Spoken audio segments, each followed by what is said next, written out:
from the campus of Westfield State University. This is 89.5 FM, WSKB, Westfield. Support for the community programming of WSKB is provided by Bay State Dental.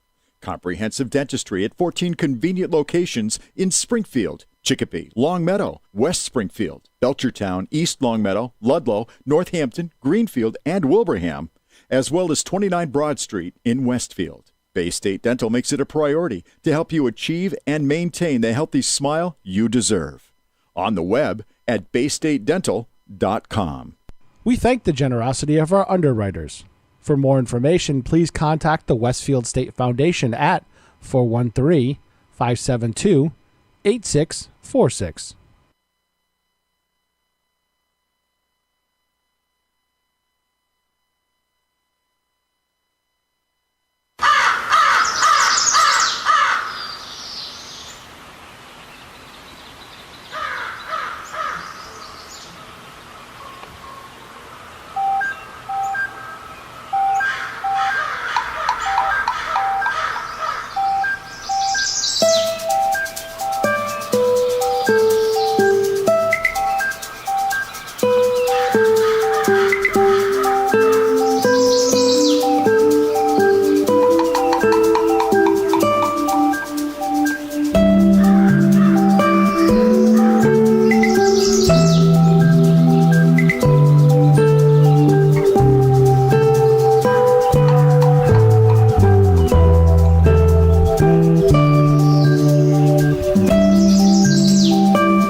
It's Tuesday morning. It is April 30th, the last day of April, and we're almost on time, Jay. I was going to say on Bob time. Yeah, we're early. I sort of We're feel right like on Bob time. We're right on Bob time. Yeah, it's exactly right. I've gone to the Dunkin' Donuts, our great sponsor, and I Don't go one there. of our. I have the 4 coffees. We're having a great guest in the second hour, Ed Orgel, and so I got the coffees, and the woman said to me, "Would you like a tray?" 4 coffees. I don't know. Do I need a tray for 4 coffees? Do I see 4 people in my car? No, I Do you think it's just it's no, rote? I get it. It's rote. It's. Do you really need it? Because some people will. They'll put it. They have a tray in the car, and and why are you giving me this tray? It's something that's going to end up on the floor. You mean know? there are people who carry their own tray? Well, people that have big cars, real cars, not the little roller skate like you drive. Right? They have places Yeah, exactly. to put coffee. Oh, shut up. They have places for their coffee. They have places for their coffee. Yes. But I don't have places for 4 coffees. I did. Some cars do. Oh, you do? Yeah, my it's a big old Honda Odyssey mom van, right?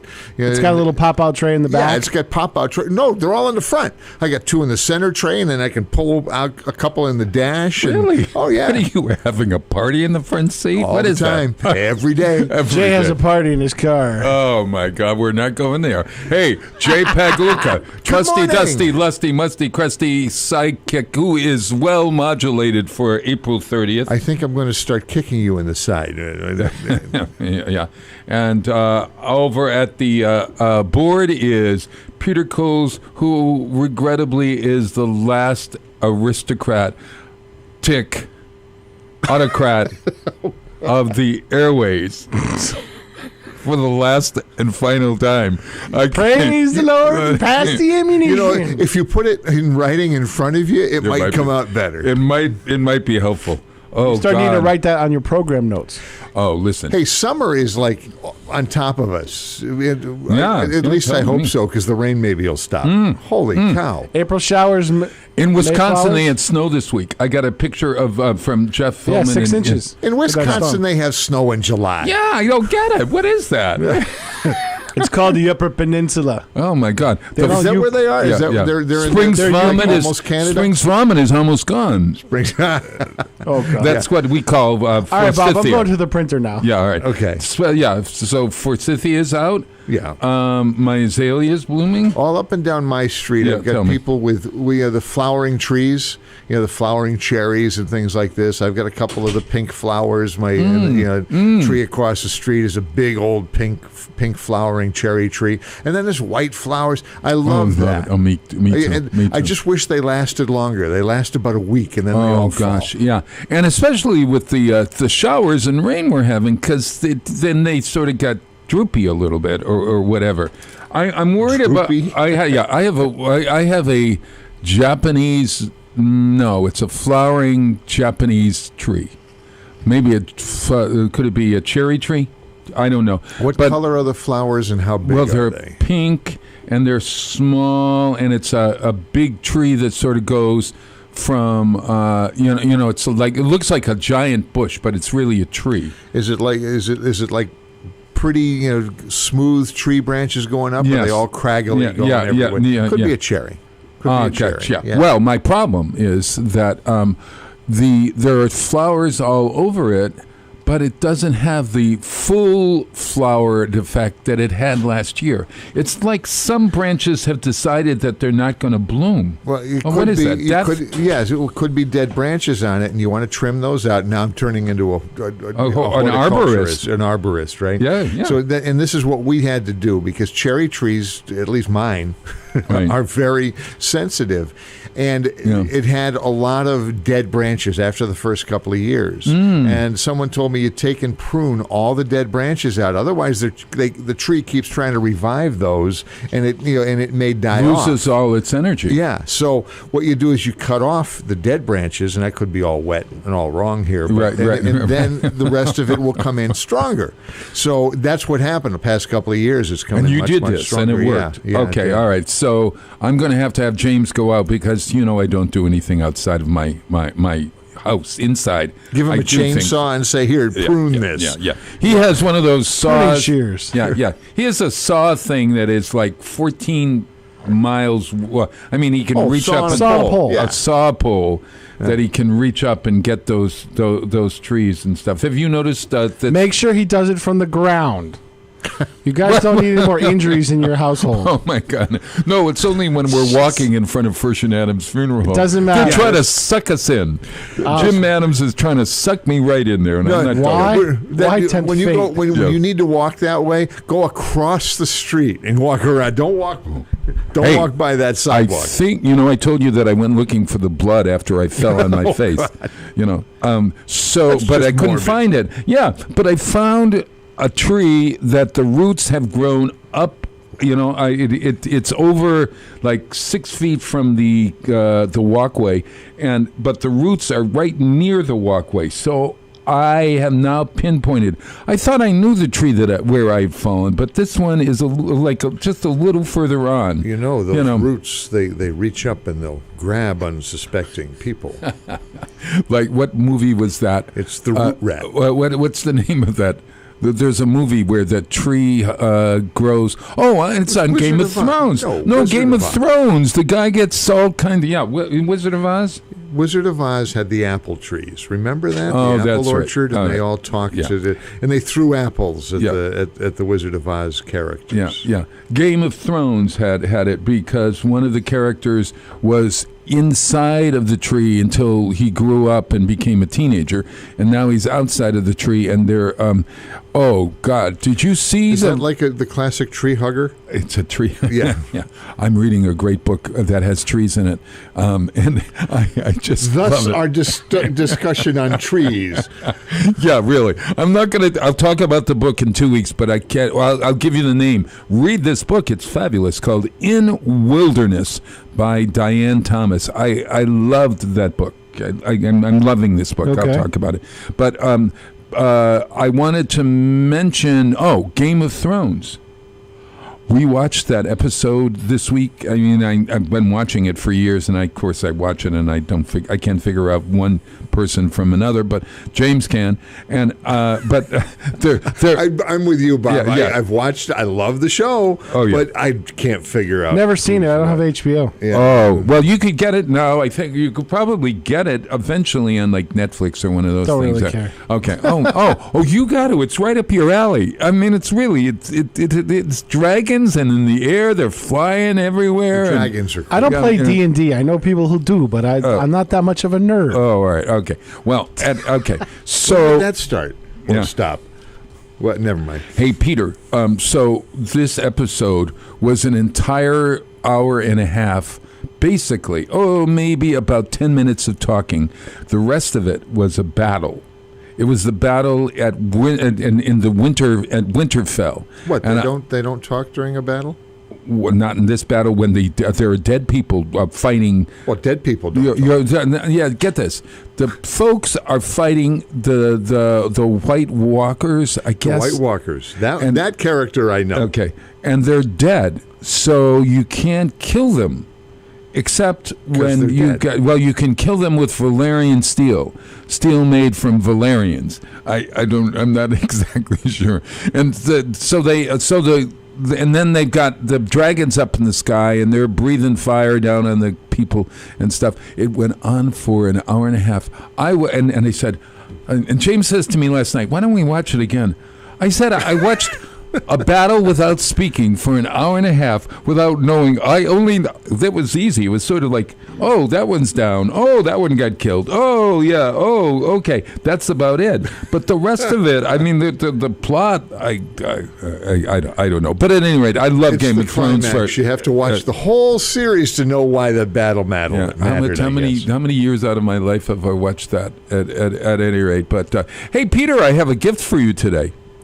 You do? Yeah, well, let me show you. I've had 17. James, when we moved from New York City, 19 years ago. Where this is going is he found something in the house he doesn't want in the house. That's right. I found it in one of the books that have been unopened for 19 years. The regifting continues. I am. The regifting continues. All right. So Bob has gone off mic, reaching behind him into his bag and pulls out a book. Okay. If you want to know, setup. I like it. Yeah. If you want to know where you are, you need a good clock.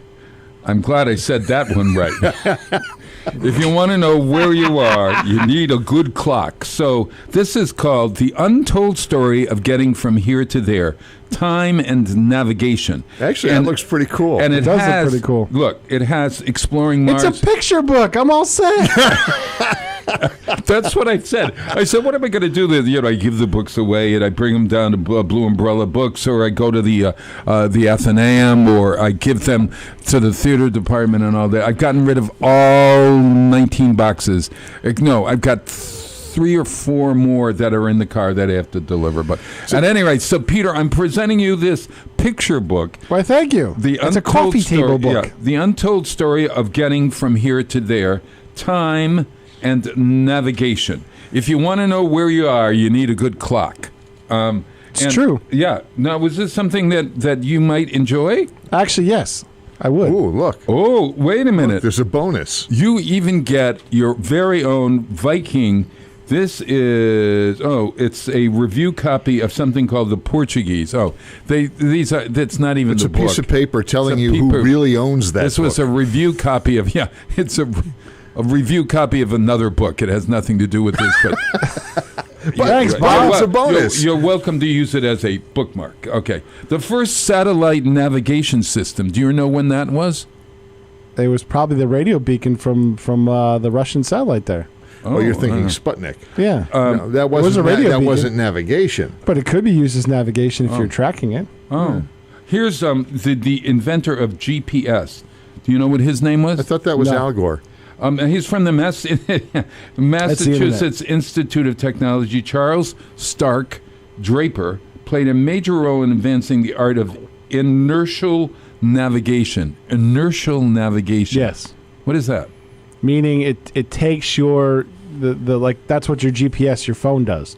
It measures the inertia, your inertia. So it measures forces on the phone, and that's how it tells your speed and things like that. Oh. And then it compares that against the satellite readings. You get that? No.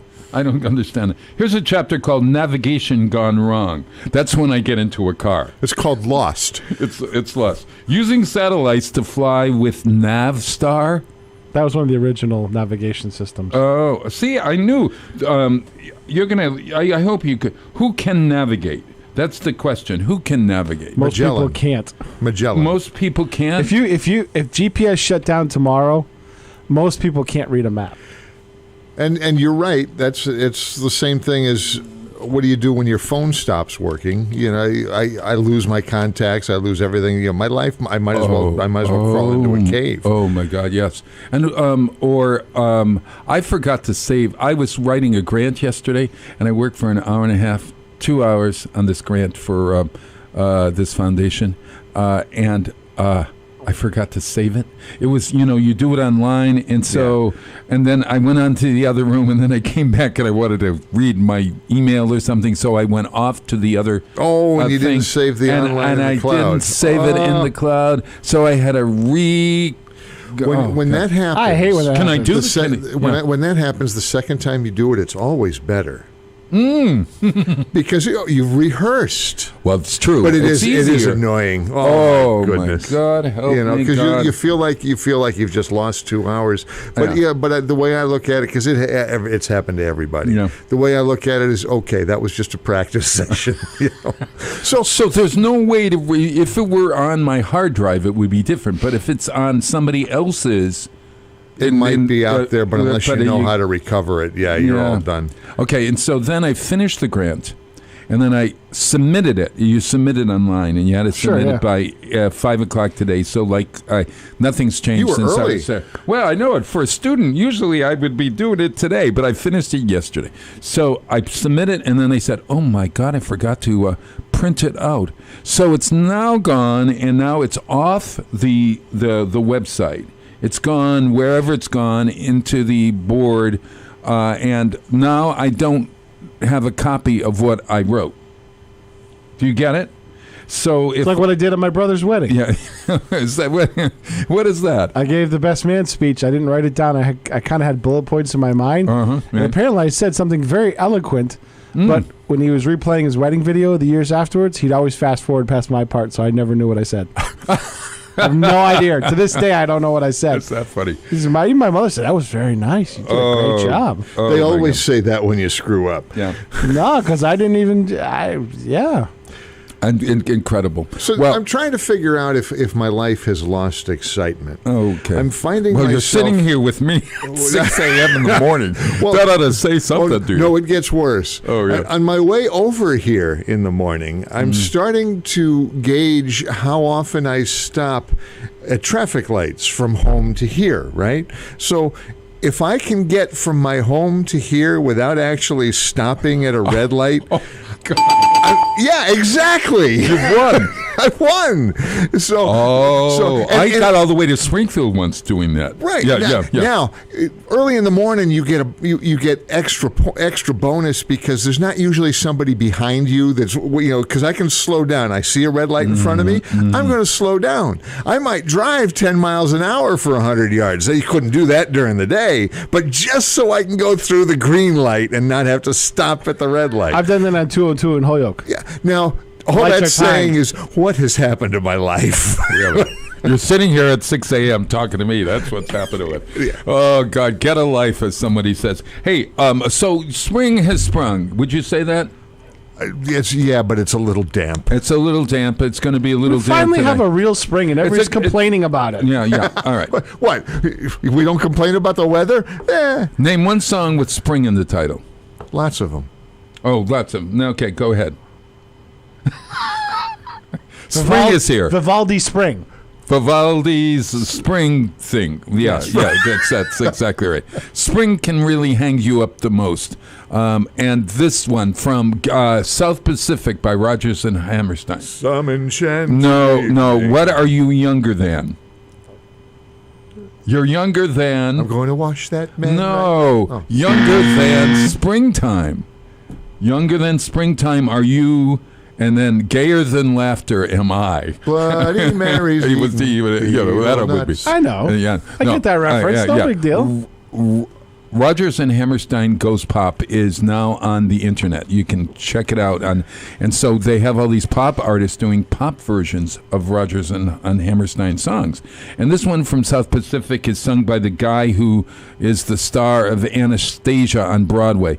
And it's a really top-notch version of Younger Than Springtime that maybe young people would even enjoy. So this is Younger Than Springtime. It's done by Derek Klena, and it's from R&H, Rodgers and Hammerstein Goes Pop. Just in time for spring comes this heartwarming rendition of South Pacific's Younger Than Springtime, sung by the amazing Derek Klena. Enjoy!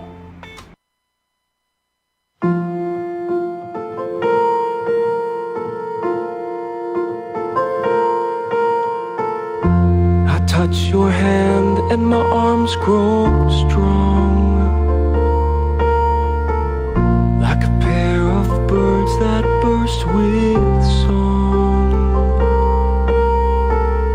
My eyes look down at your lovely face, and I hold the world in my embrace.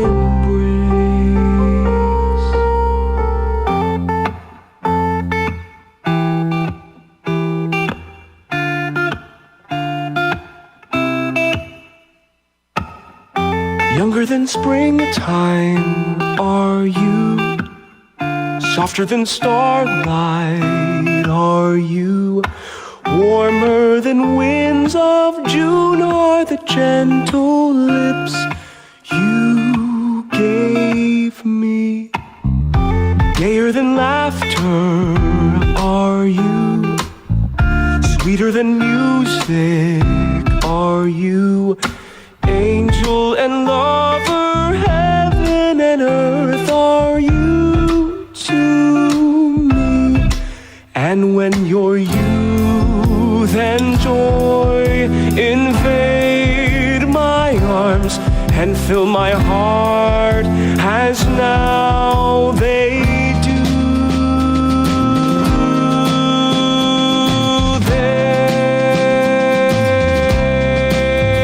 Then, younger than springtime am I, sweeter than music am I, warmer than winds of June are the gentle lips you gave me. Younger than springtime am I, gayer than laughter am I, angel and lover, heaven and earth am I. With you,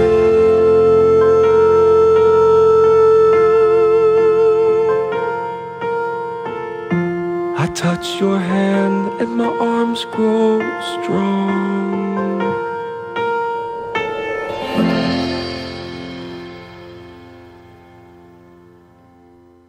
Support for the community programming of WSKB is provided by the Barnes & Noble College Bookstore in the Ely Campus Center, offering Westfield State t-shirts, sweatshirts, and gift merchandise, all of your academic needs, and offering textbook materials in new, used, ebook, and rental formats. Available at the bookstore on campus or online at westfieldstate.bncollege.com. Underwriting for community radio is provided by the YMCA of Greater Westfield. Every day, the YMCA strengthens the community through programs and services focused on youth development, healthy living, and social responsibility. For all the Y's many programs and services, visit us on the web at www.westfieldymca.org. The YMCA, 67 Court Street in downtown Westfield. We're more than a gym. We're a cause. We thank the generosity of our underwriters. For more information, please contact the Westfield State Foundation at 413-572-8646. Friday mornings is something different on 89.5 FM. It's JP's Talk About Town. Community Radio. 89.5 WSKB. Live from the campus of Westfield State University. This is 89.5 FM, WSKB, Westfield. Good morning. It is April 30th, 2019 and counting. My name is Bob Pless. This is the WOW Westfield and Weekend Show starring Bob Pless with the, with the well-modulated JPEG Luca. Speaking of I ran into Denny Akins. I was with him twice this weekend. Yeah, that was good. It was good to see him. Yeah. Denny was funny because he called me yesterday in a panic. Right. And he goes, Peter, we can't do the show next week. Why is that? And I said, his show, the Mayor's show. May 8th. And I says, Denny, I said, your show is tomorrow or Wednesday, May 1st. And he went, oh, no. Wait a minute. I said, that's the first Wednesday. You happen to fall on the first day of the month, but it's the first Wednesday. Yeah. And I pulled over because I started laughing. And he goes, oh, wait a minute. Hold on. You're right.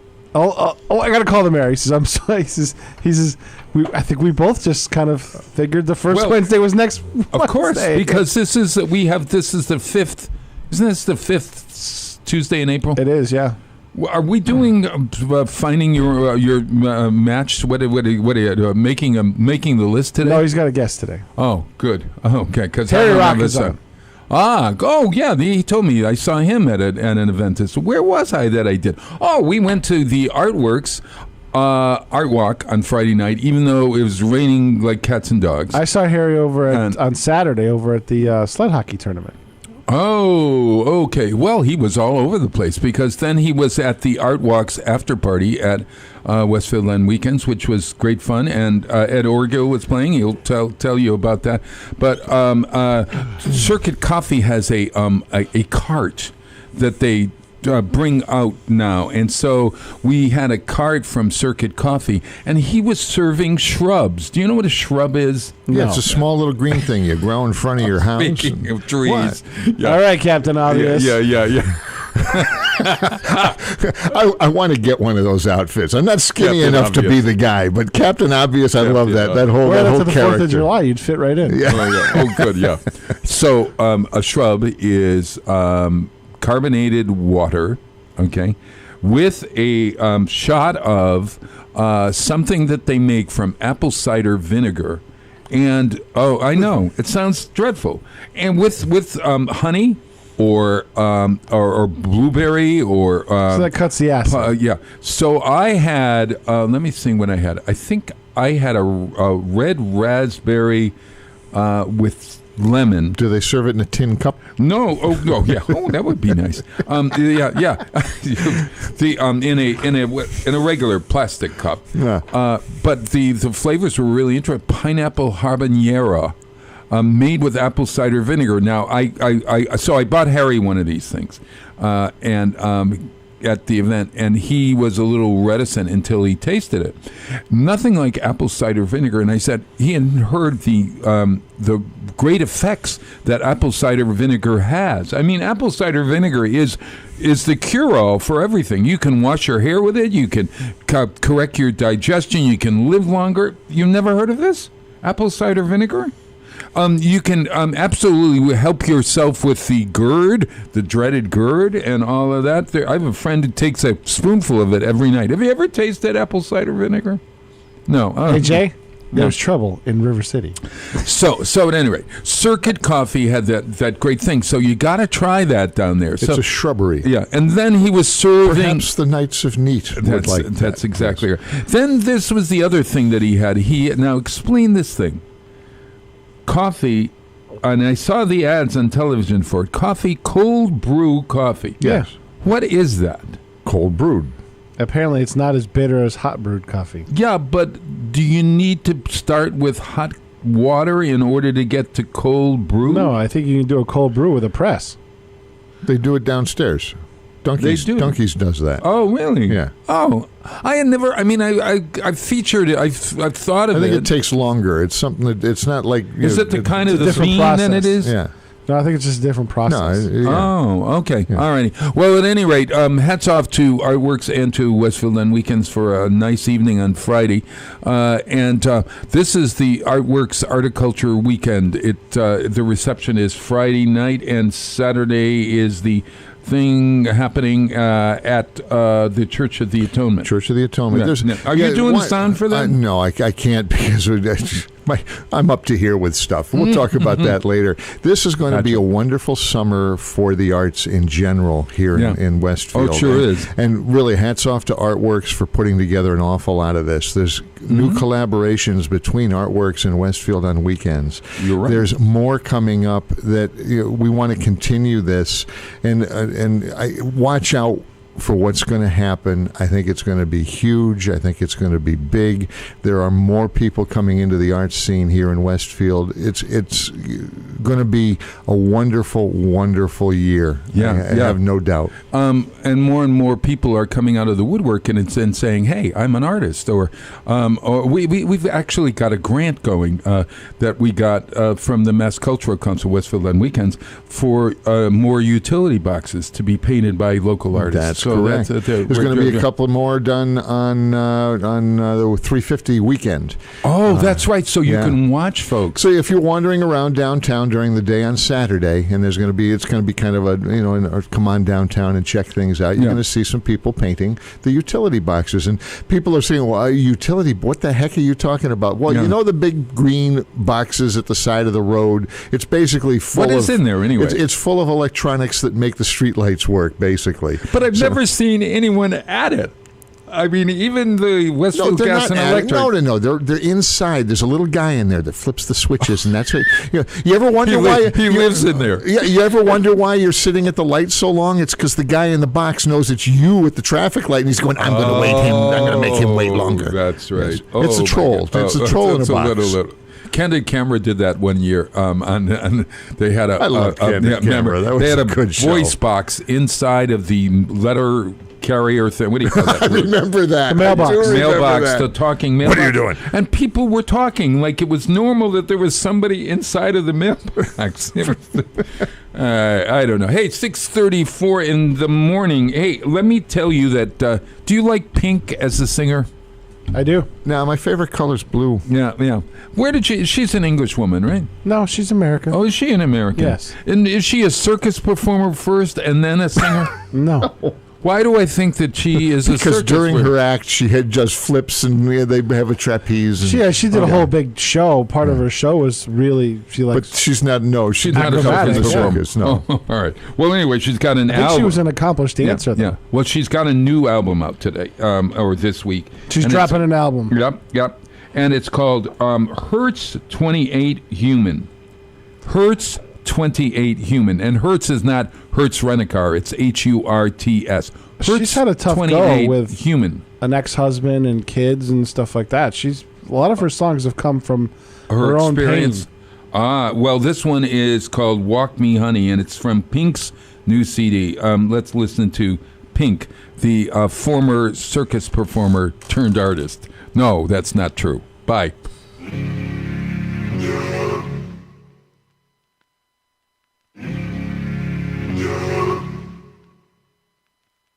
There's something in the way you roll your eyes. Takes me back to a better time, when I saw everything is good, but now you're the only thing that's good. Trying to stand up on my own 2 feet. This conversation ain't coming easily, and darling, I know it's getting late. So what do you say we leave this place? Walk me home in the dead of night. I can't be alone with all that's on my mind. So say you'll stay with me tonight, 'cause there is so much wrong going on outside. There's something in the way I wanna cry that makes me think we'll make it out alive. So come on and show me how we're good. I think that we could do some good. Walk me home in the dead of night. I can't be alone with all that's on my mind. So say you'll stay with me, 'cause there is so much wrong going on outside.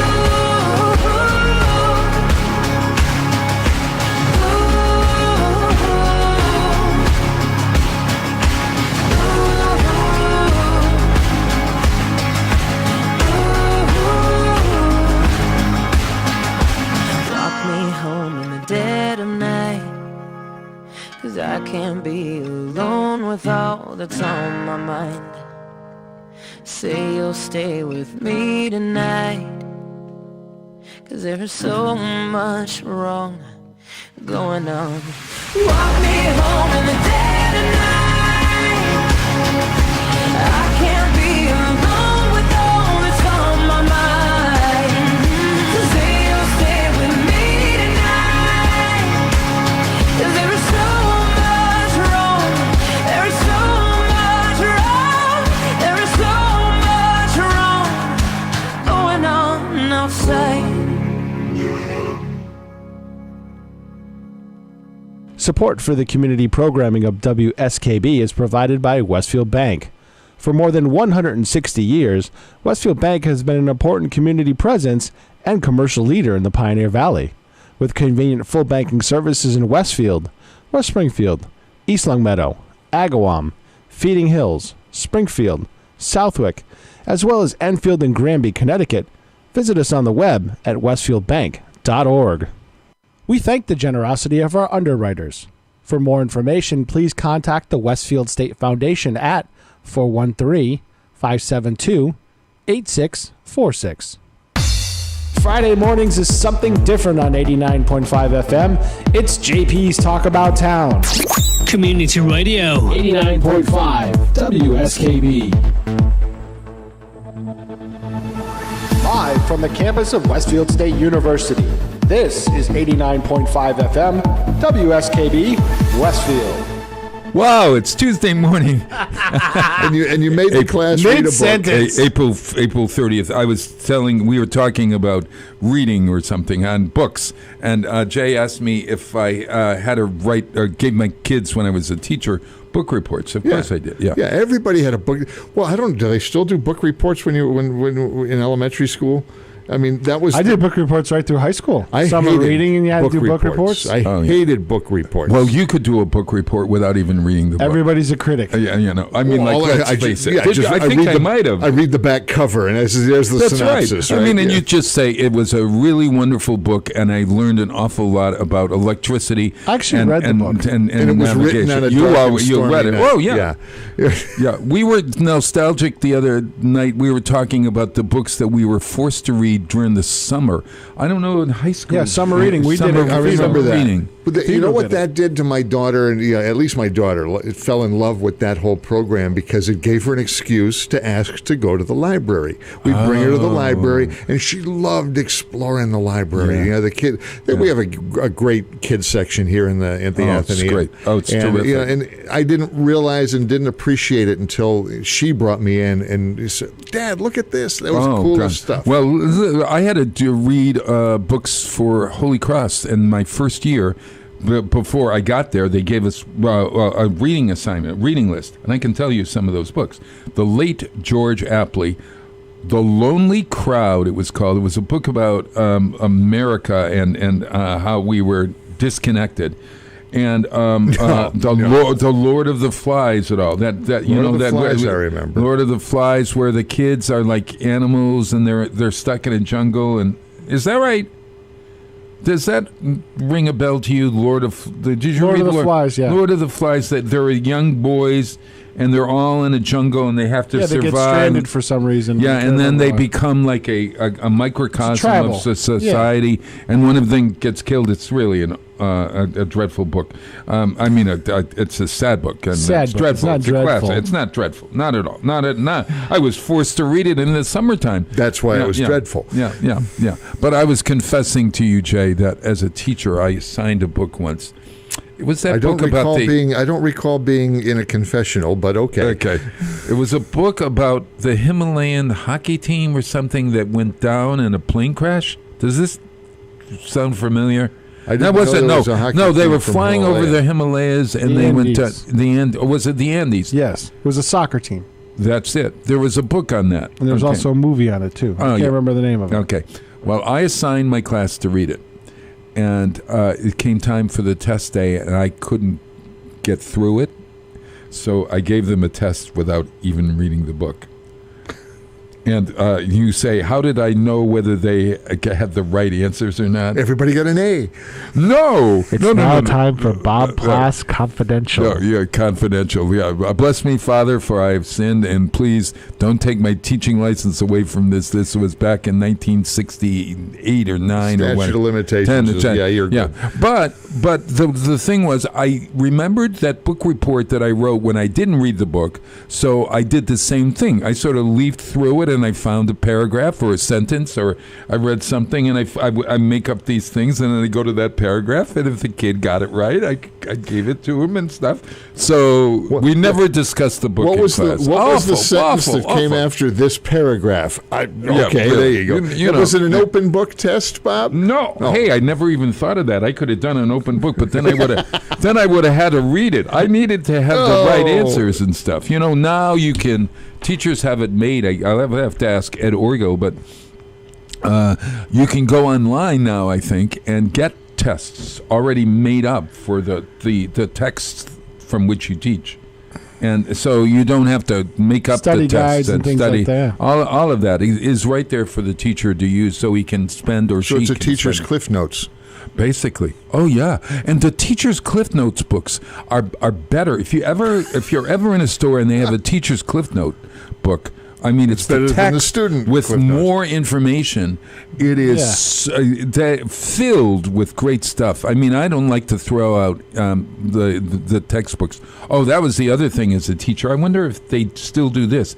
I would be sitting at my desk at the college. I taught at Holyoke Community and at Springfield and at Bay Path. But I would be sitting at my desk, and a knock would come on the door, and it would be a salesperson for a book company who wanted to buy back the editions of books that publishers had sent me to review.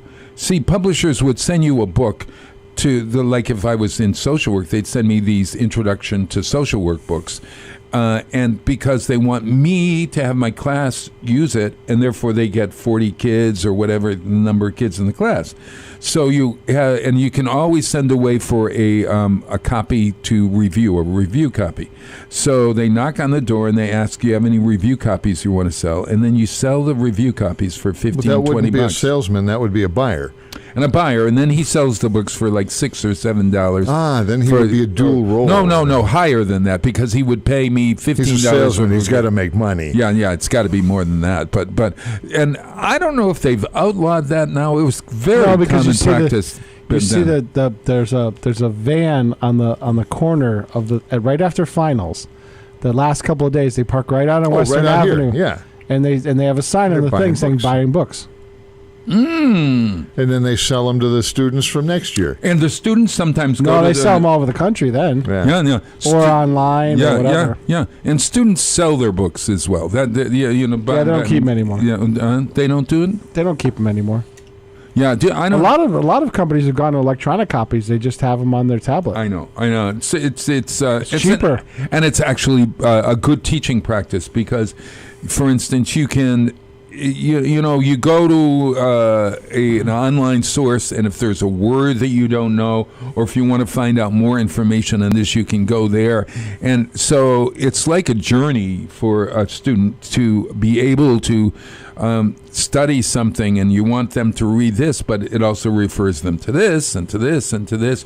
And that wouldn't happen with a book. And that's how you could understand Bill Clinton better, because you could just click on it and you learn out what the definition of is.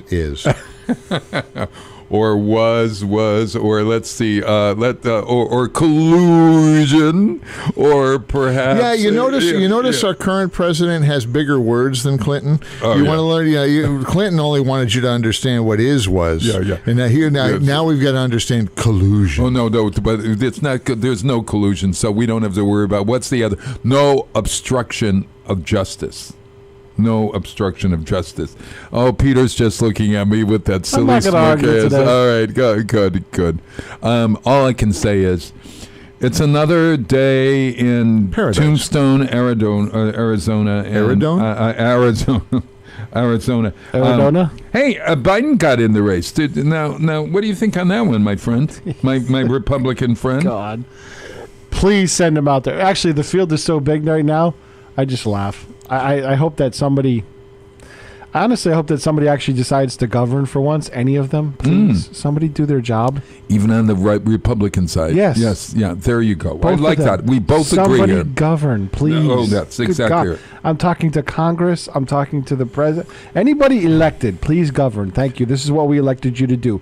We didn't elect you to yap your gums in front of cameras. Mm-hmm. We didn't elect you to do stupid crap. We didn't allow you to distract everybody. Just govern, So please. maybe the 24-hour news cycle has actually made politics a different kind of game. Oh, yeah, it has. In a way, because I have no doubt.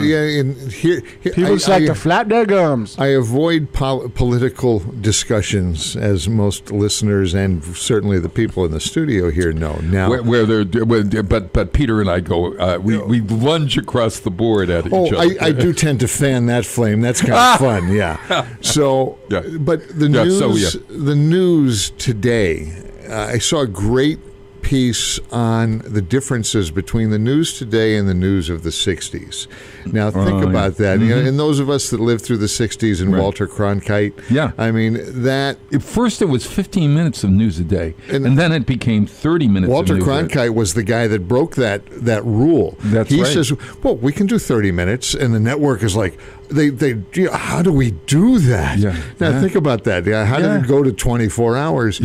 But back then, it was all about, and it wasn't. I use Walter Cronkite as an example because I think that's he's an icon in the news business. But there was Huntley Brinkley, there was Eric Severide, there was there's a whole bunch of John Cameron Swayze. That you weren't old enough for him. He was the 15-minute guy. At 7:15 at night. That's when we had our news. Incidentally, It was 7:15 or fact-based. It was absolutely what you heard. And Walter Cronkite used to be called the most trusted man in America because you could be pretty sure that what he told you every night was absolutely positively the truth. He checked it. It was fact-checked. He had a whole team of people making sure that what he was about to say on the air was the way it is. Exactly. That was the sign-up. Today, it's all about hype. It's all about who can scoop the other 24-hour news people.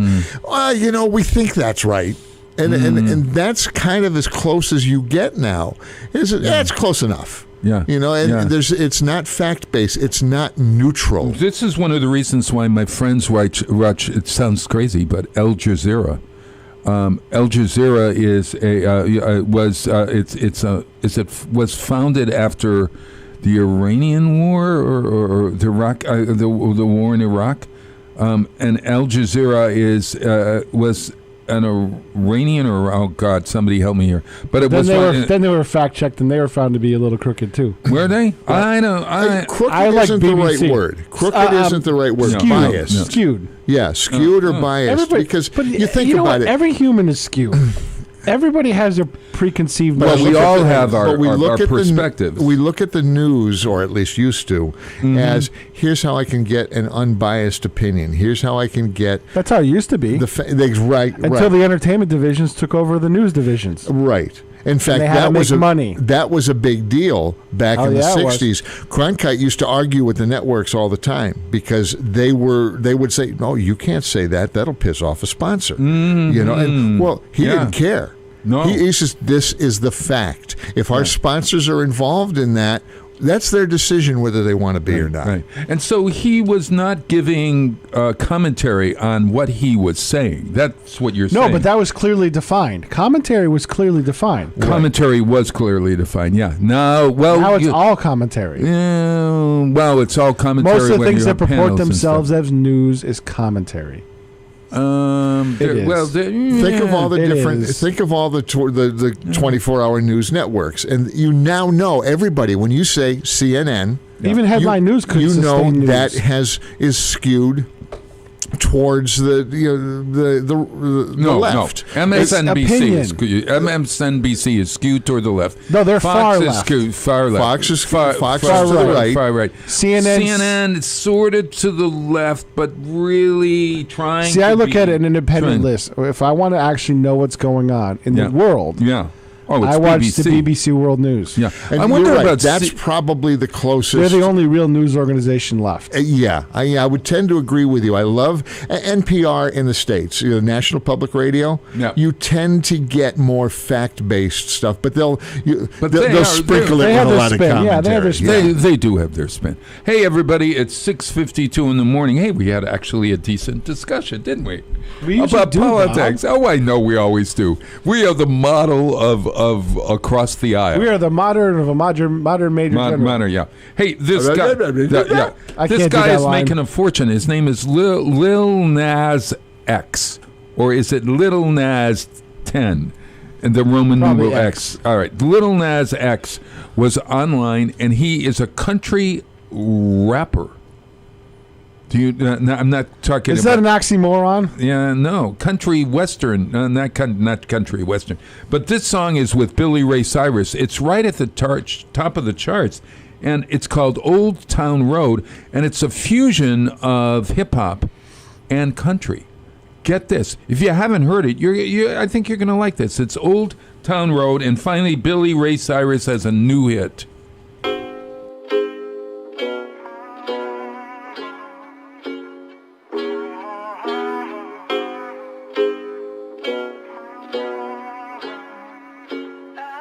Yeah, I'm gonna take my horse through the old town road. I'm gonna ride till I can't no more. I'm gonna take my horse through the old town road. I'm gonna ride till I can't no more. I got the horses in the bag, horse stock is attached. Head is matted black, got the bushes black to match. Riding on a horse, ha, you can whip your Porsche. I've been in the valley, you ain't been up off that porch now. Can't nobody tell me nothing. You can't tell me nothing. Can't nobody tell me nothing. You can't tell me nothing. Riding on a tractor, lean all in my bladder. Cheated on my baby, you can go and ask her. My life is a movie, bull riding in boobies. Cowboy hat from Gucci, Wrangler on my booty. Can't nobody tell me nothing. You can't tell me nothing. Can't nobody tell me nothing. You can't tell me nothing. Yeah, I'm gonna take my horse to the old town road. I'm gonna ride till I can't no more. I'm gonna take my horse to the old town road. I'm gonna ride till I can't no more.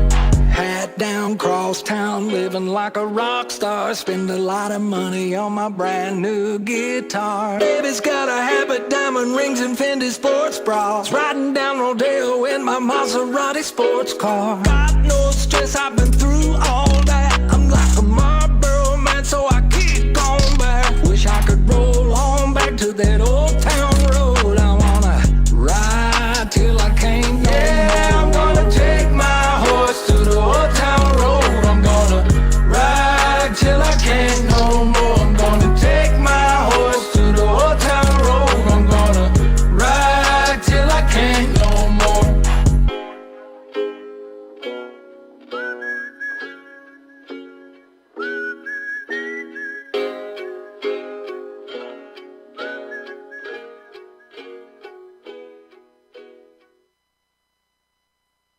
Support for the community programming of WSKB is provided by Comcast and Xfinity.com, offering Xfinity TV, Internet, home phone, and home security services. Information on all that Xfinity has to offer in the Westfield area is available online at Xfinity.com. We thank the generosity of our underwriters. For more information, please contact the Westfield State Foundation at 413-572-8646. Wednesday mornings from 6 till 8, it's Tina Gorman with Wake Up Wednesday. Community Radio. 89.5 WSKB. Live from the campus of Westfield State University, this is 89.5 FM WSKB Westfield. Wow, Westfield on weekends. Westfield. Wow, You're it's changing Tuesday. what you say. I know. Yeah. I could go, wowee. What was it, 2 weeks ago I went, huh? No, that was Maxwell the pig. Oh, yeah. Whee! Yeah. Whee! Whee! Wow, Whee! it's Tuesday morning. And all the way home. Yeah. Are you done yet? Those voices you hear are Jay Pagluka and Pete Coles, my sidekicks. One of them is well modulated. The other one is an autocrat of the airwaves. Wonder which is which. I am Bob Plast, who is the person right in charge here. We call him the cat wrangler. Yeah. I'm like a cat. Yeah. But we're all individual wranglers. We're alpha dogs here that have managed to get along, right? Where do you wake up in the middle of the night coming up with all these labels? No, it's just natural. You open the mouth and it comes out, like Spring's vomit, human dymo. Yeah, that's exactly. Oh, Ed Orgill has come in. He's sitting on a high chair here. You can turn those down. The kids apparently like them. There you are. Ooh. The kids apparently like them at full height. Your coffee, yeah. Or they hit the thing before they leave at night. The last show. When he walks into the room, Because I sit up and I'm up there somewhere. You want it higher there? Dunkin' Donuts? No, oh, yeah. Going home. Yeah, but it's black. But Bob, this is radio. We talking to the microphones? oh, I'm sorry.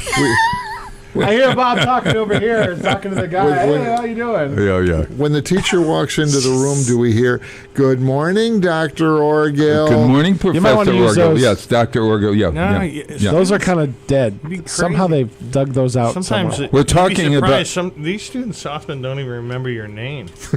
Seriously? Oh, no. These days. Really? Yeah, it's Well, it's kinda because you're a professor. You don't need to know that you're Professor Orgill. Professore. Right. I can't tell you how many times. Well, I don't know. It's happened a few times, I guess, where I've bumped into a student in the hall. Sometimes late in the term. Yeah. And they're looking for a class or something, and they don't. Like, who's the professor? I don't know. I don't know.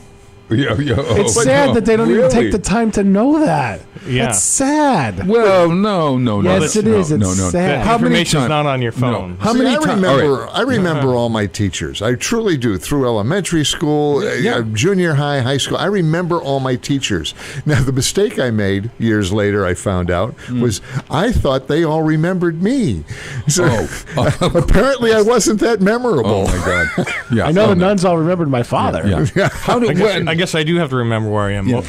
We have a great student body here. No, you do.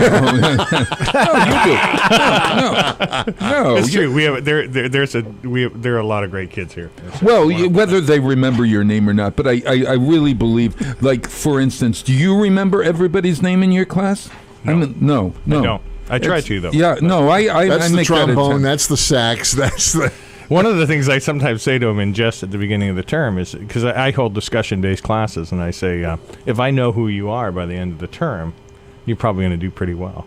Because they've opened their mouths. They're participating. Yeah, exactly. They're participating in class. See, I heard that just the opposite. It was, if I remember you by the end of the term, it means you were a real pain. Oh, that's the truth. In high school, you want them to shut up. In college, you want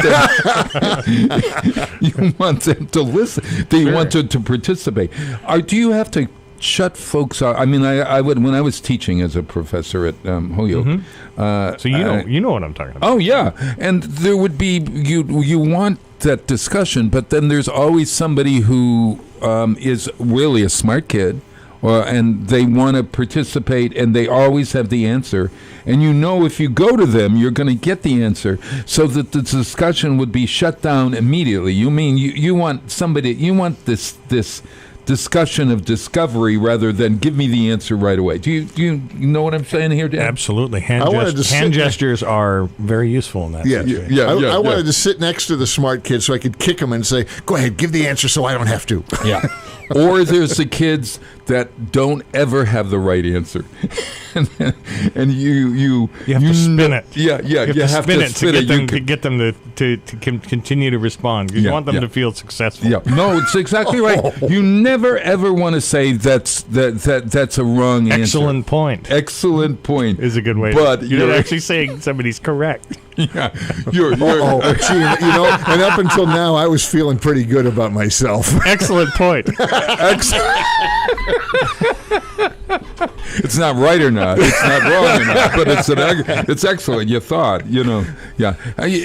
When you're learning how to be a teacher like that, Ed, I mean, how do they teach that? Or is it something that you just learn on the job? Well, most of us teaching at college actually didn't study education. So we spent too much time studying our craft in our whatever field that we're in. A lot of us, there are, this institution's a teaching institution. So there are a lot of Westfield State, incidentally. That's Ed right. So a lot of my colleagues, music department at Westfield and I State. do have a lot of my colleagues did spend time in public education and do have education degrees, but a lot of us don't. And and so I kind of learned in graduate school as an ensemble coach, and so when I first got here, and I'll never forget my first world music class back in 2005. It was you were teaching it.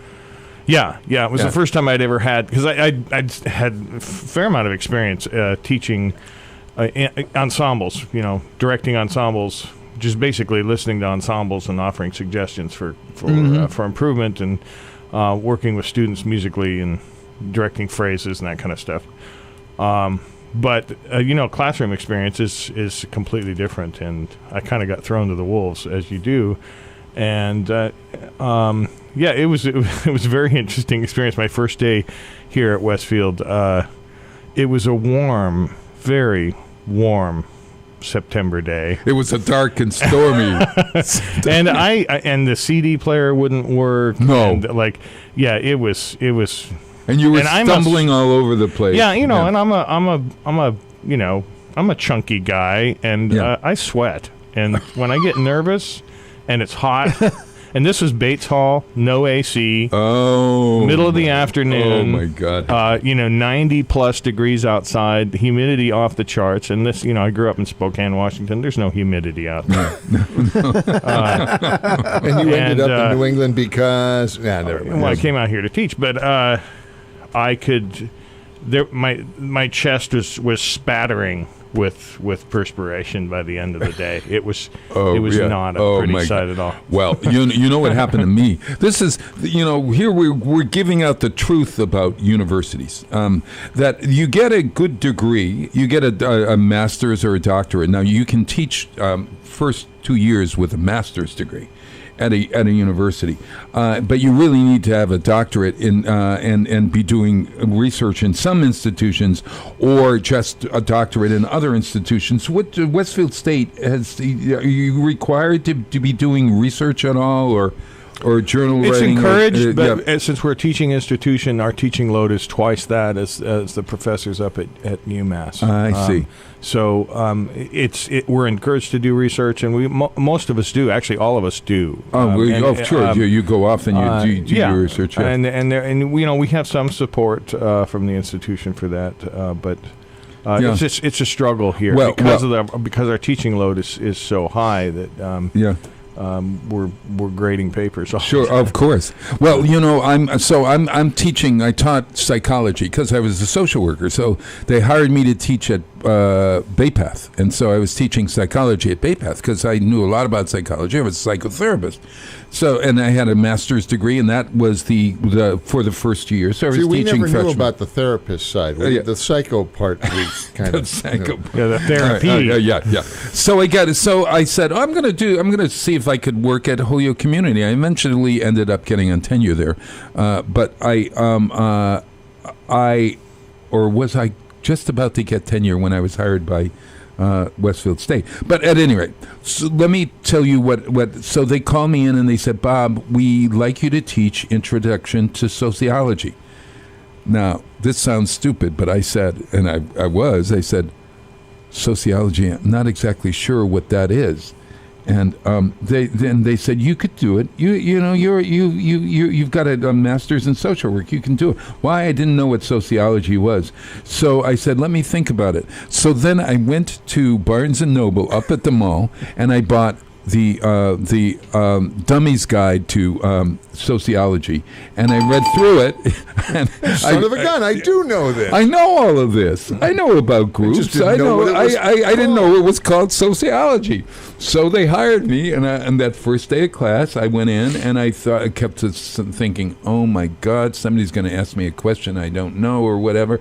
But I managed to get through it, and the rest is history. And I ended up really loving and using my classroom to further my knowledge in a way. I mean, I think if you're a good teacher, you get better. We've got two teachers sitting here. Let me ask you this. Yeah, I mean, you each have had your specialties. Obviously, you're in the psych and English world, Bob, and social work. Yes. Yeah, Ed, you are in music.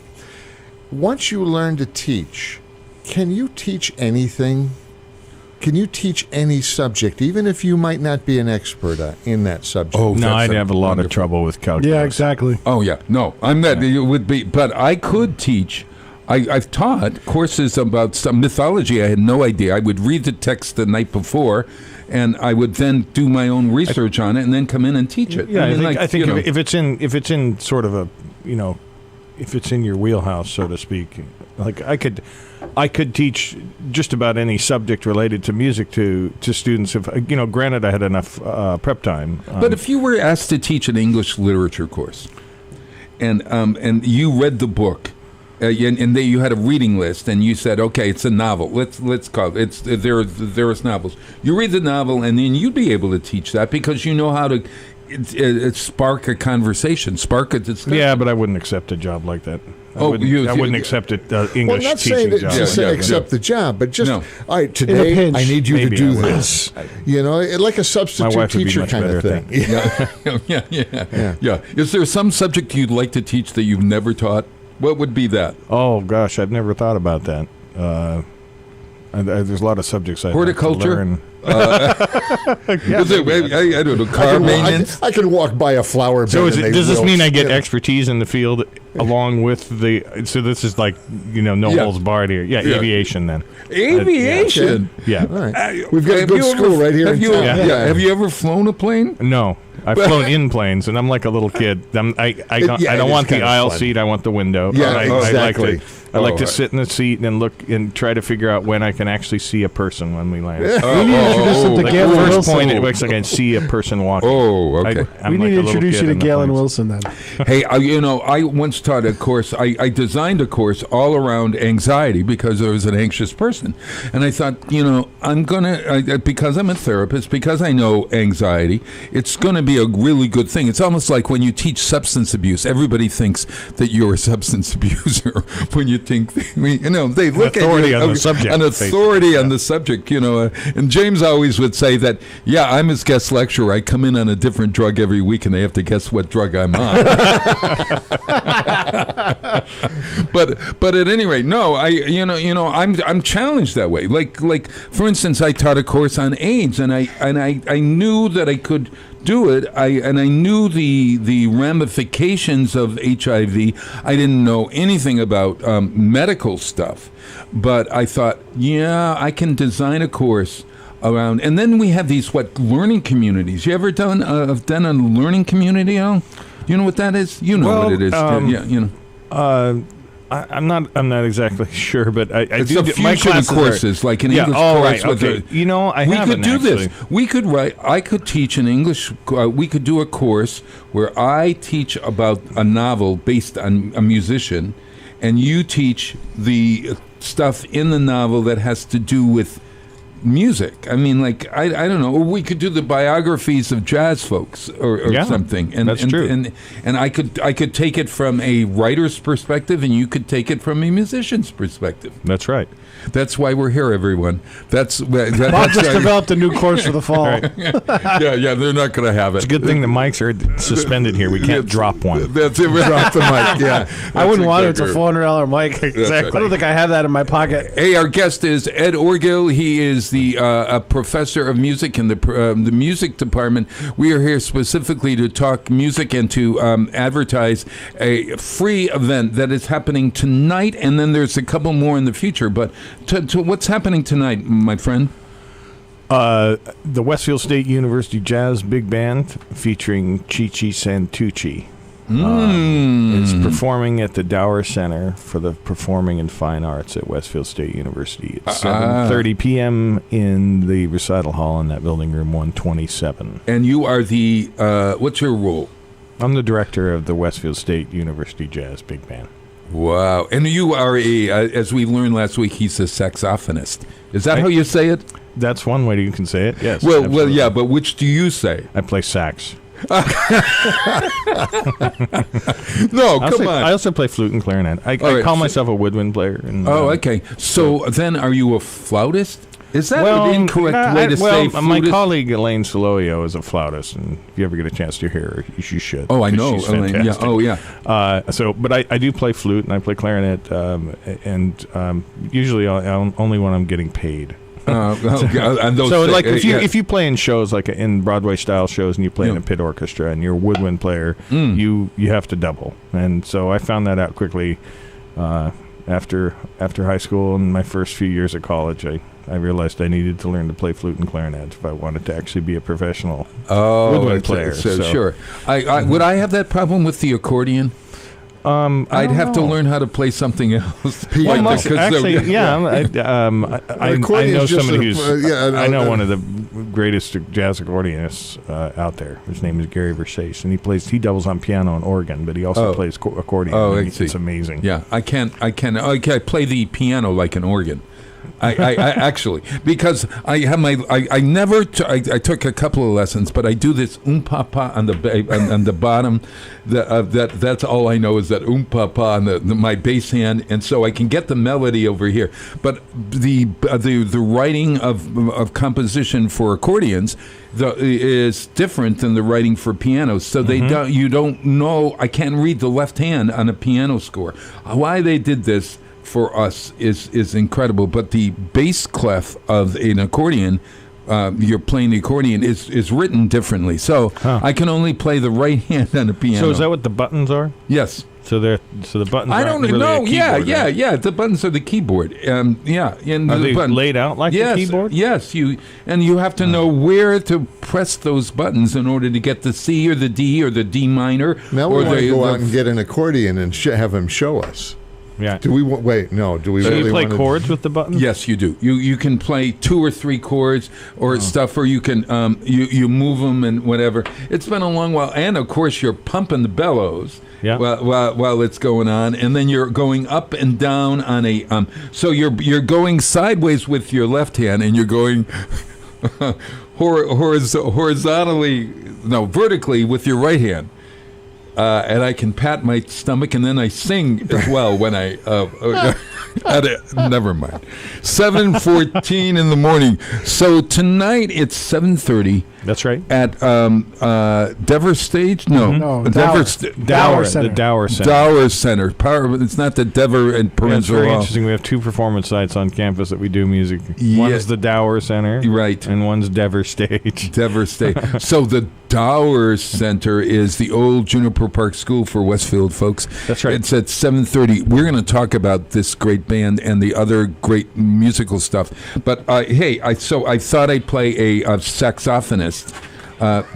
Jimmy Dorsey was a saxophonist, wasn't he? Yes, he was. Okay. Charlie Parker's favorite player, by the way. One of them, anyway. Oh, is that right? Yep, that's right. Well, Jimmy Dorsey had a brother, Tommy, and Tommy played another kind of instrument. What was he playing? Tommy Dorsey played the trombone. Trombone. So Jimmy Dorsey, this is the Jimmy Dorsey Orchestra with Louis Armstrong, of all people. Louis Armstrong playing Swing That Music. What's tonight's show called? Swing in the Spring. Swing in the Spring. So see how I got that for you? Yeah. Swing that music. Jimmy Dorsey and the orchestra.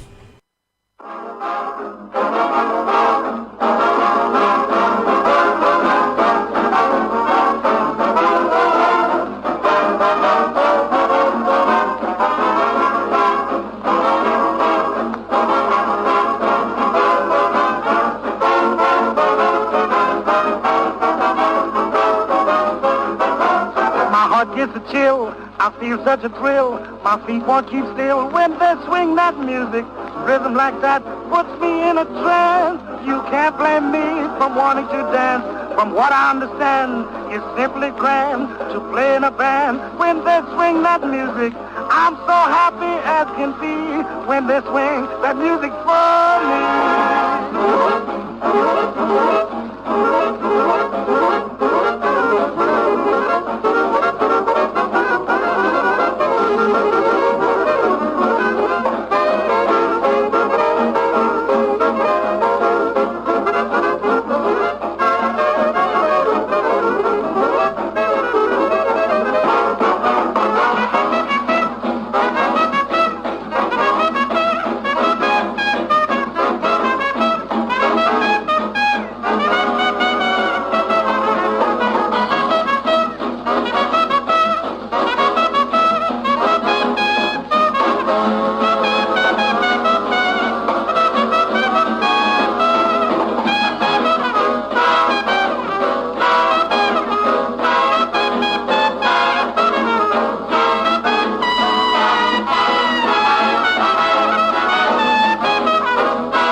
Support for the community programming of WSKB is provided by Westfield Bank.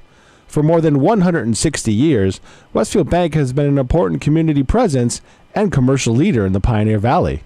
With convenient full banking services in Westfield, West Springfield, East Longmeadow, Agawam, Feeding Hills, Springfield, Southwick, as well as Enfield and Granby, Connecticut, visit us on the web at westfieldbank.org. We thank the generosity of our underwriters. For more information, please contact the Westfield State Foundation at 413-572-8646. Wednesday mornings start off right from 6 to 8 a.m. with Tina Gorman and Wake Up Wednesday. Community Radio. 89.5 WSKB. Live from the campus of Westfield State University, this is 89.5 FM WSKB Westfield. Wow, it's Tuesday morning. We're having a great discussion of music off the mic. He was called breaking that song down. Oh, wow, yeah, really. You like that song, Ed. Very much, yeah. Swing that music. You were surprised. Very bright swing. Yeah, Louis Armstrong's voice is a lot lower. This is early. Well, higher. It was higher. Yeah, most of the when was this? The stuff 1936. That was 1936. Hello, Dolly, and all that stuff was much later in his career, he has a more, I guess, maybe a more mature sounding voice. Oh yeah, well, in that what I got smoked a lot. Yeah. What I got a kick out of is when we were off air and the song was playing. Here's Ed out there explaining how he would have directed that song. And you jumped. Actually, they wouldn't have had a director. They would not. Jazz doesn't actually need a director. It's jazz music is a chamber music. So unlike a symphonic situation where you have a conductor up front, jazz bands don't always need a conductor. There's exceptions to that rule. There's a current band directed by Maria Schneider, who's a wonderful composer. I've heard. Oh yeah, and really great. She does these kind of phrase gestures out in front of the band, but she doesn't beat out time. And so. What I mean when I say a chamber group is a chamber group is often a small group, like 3 or 4 players, a string quartet, for instance, or a small jazz group, where everybody's sort of responsible for the time and the rhythm, and there's a beat that everybody's sort of cueing in on and listening to and very aware of. And that sort of synchronizes everybody. Is there like a first violinist or somebody that you're really looking to set that? Yeah, beat? Absolutely. And in a string quartet, that often is the first violinist, but not always. Sometimes other members, the cellist or the second violin or even the violist, might have the floor. Right now, everybody's paying attention to them, and they're listening to how that person is where that person is playing the beat. And they kind of do it together. And if you watch really high-level groups, they're watching each other very intently, and they're listening very carefully. Is that the same thing with jazz groups in a big band? Yeah. I mean, very often, if you go hear the Vanguard Orchestra down in New York City, they don't have there's nobody standing out front of them directing them. The Amherst Jazz Orchestra that I play in on the third Monday of every month up at the Union Station Grand Ballroom in Northampton is directed. I put quotes around directed by Dave Sporney, faculty emeritus from University of Massachusetts, but he doesn't stand out in front of the band. He's playing trombone. Dave's over my left shoulder. Would it be more accurate then to say you have a leader of the band? Yeah, that's right. Somebody that kind of takes the... Because and I learned that quickly as I'm doing sound for something like that. As I said, I've got no talent. I can't play an instrument, but what I do love doing and fell in love with jazz is working PA for that band. And I learned a lot about jazz and how the song is handed from one person to another. And I quickly learned who the leader is. That's who I'm watching, because I need to know what mic to bring to bump a little bit. Oh, yeah. Interesting. The jazz band is different than a big band? No. Well, it can be. A big band is. By the way, just to finish what I was just saying a little while ago. I'm sorry. You'll see me conducting from time to time in front of Westfield State. And that's oftentimes when we get to a really sort of rhythmically complex section, and I think the kids need some help. I'll stand in front of them and give them a beat pattern. And that's, it's not uncommon to see that. But that being said, there are most professional big bands that you go out and see don't have somebody standing out in front. And when you see video of, in the 40s, during the big band era, there's a standard instrumentation, usually 5 saxes, 4 trombones, 4 trumpets, piano, bass, drums, and guitar, usually. And sometimes auxiliary percussion. That instrumentation kind of got standardized during the big band era, the swing era, the 30s and the early 40s. And that's the point at which jazz music occupied, the pinnacle of American pop music. So it was the same thing, basically, right? That's right. Yeah. And so that's the one point in jazz music's history where it did sort of occupy that spot in American music, where it was the genre that everybody was listening to and going out and paying attention to. All the kids were into it, like it's like hip hop and rap now these days, right? So here's a question then for you. If you say, all right, we're going to see the Glenn Miller Orchestra, the Tommy Dorsey Orchestra, what's the guy, Tito Puente Orchestra or whatever. Yeah, I'm going to go out because I'm going out to see Glenn Miller. I love Glenn Miller. I can't wait to. I'll go to. I almost played with them once. Oh, really? Okay. So now I say, okay. So then they're still touring, by the way. Oh yeah, he's not directing. Of course, they even have a. So is the Tommy Dorsey Orchestra. I played with them. I was invited to that festival, the Glenn Miller Festival. My friend Peter wants me to go sometime to the Glenn Miller Festival, and they have all these bands playing Glenn Miller. Where is it, in Indiana or wherever he was born or someplace? It's a little small town that, maybe it's South Bend, Nebraska. No, what's South Bend, Indiana? Maybe it's South Bend. But at any rate, okay, so I'm going to say, Ed, I got tickets for the Glenn Miller Orchestra. You're going to love and you're going to say, let's go. I call you up and then I say, hey, I got tickets for the Don Smith Jazz Orchestra. Oh, jazz? Oh, I don't know, Bob. I'm not really keen on that. I mean, when in reality, the Glenn Miller Orchestra was jazz, and yet today you put jazz in the title. And now look, you're looking at me like I'm going to pounce on you. What I'm saying here is that jazz has it's hard to get an audience for jazz. Harder to get an audience for jazz. Yeah, and I tried to place why that is. Maybe it's because we're teaching it in college now, and everybody's like, they think, who wants to go see, a calculus concert. Yeah, I guess that's that. I mean, that's what people think that jazz is like, and it's not really that way. But but when you spend so much time sort of getting college students to think critically about music, and that's it's a subject in almost any degree at any university in this country. You can get rid of. I shouldn't get rid of. You can. There are core requirements, and you can achieve your diversity and your arts appreciation credit that you need in order to get a bachelor's degree in X, which is X. You can put anything in there, right? Right. All bachelor's degrees have a core requirement. Right. A certain subject. There's an idea of wanting some breadth in to make you a Renaissance man, absolutely, or a woman. I think it's very important. Yeah. So when kids come into the when they're studying jazz, when you take a class on the subject, I guess it kind of loses its luster. I guess as far as something that people don't want to. Yeah, but see, I enjoy that more because you can really get into the music. Sure. Yeah. So like I don't watch a TV show like most people because I've been doing TV and radio most of my adult life. Mm-hmm. I don't watch it the same way. And when I start breaking it down for somebody, they're going, "Wow, okay, I didn't understand that," or you're watching, you're listening for something else or whatever. Yeah. Well, I was going to ask when the students come into college and they decide what is their incentive to jump in and take that jazz class, or they may be a music student, but why do they want to be part of the jazz band?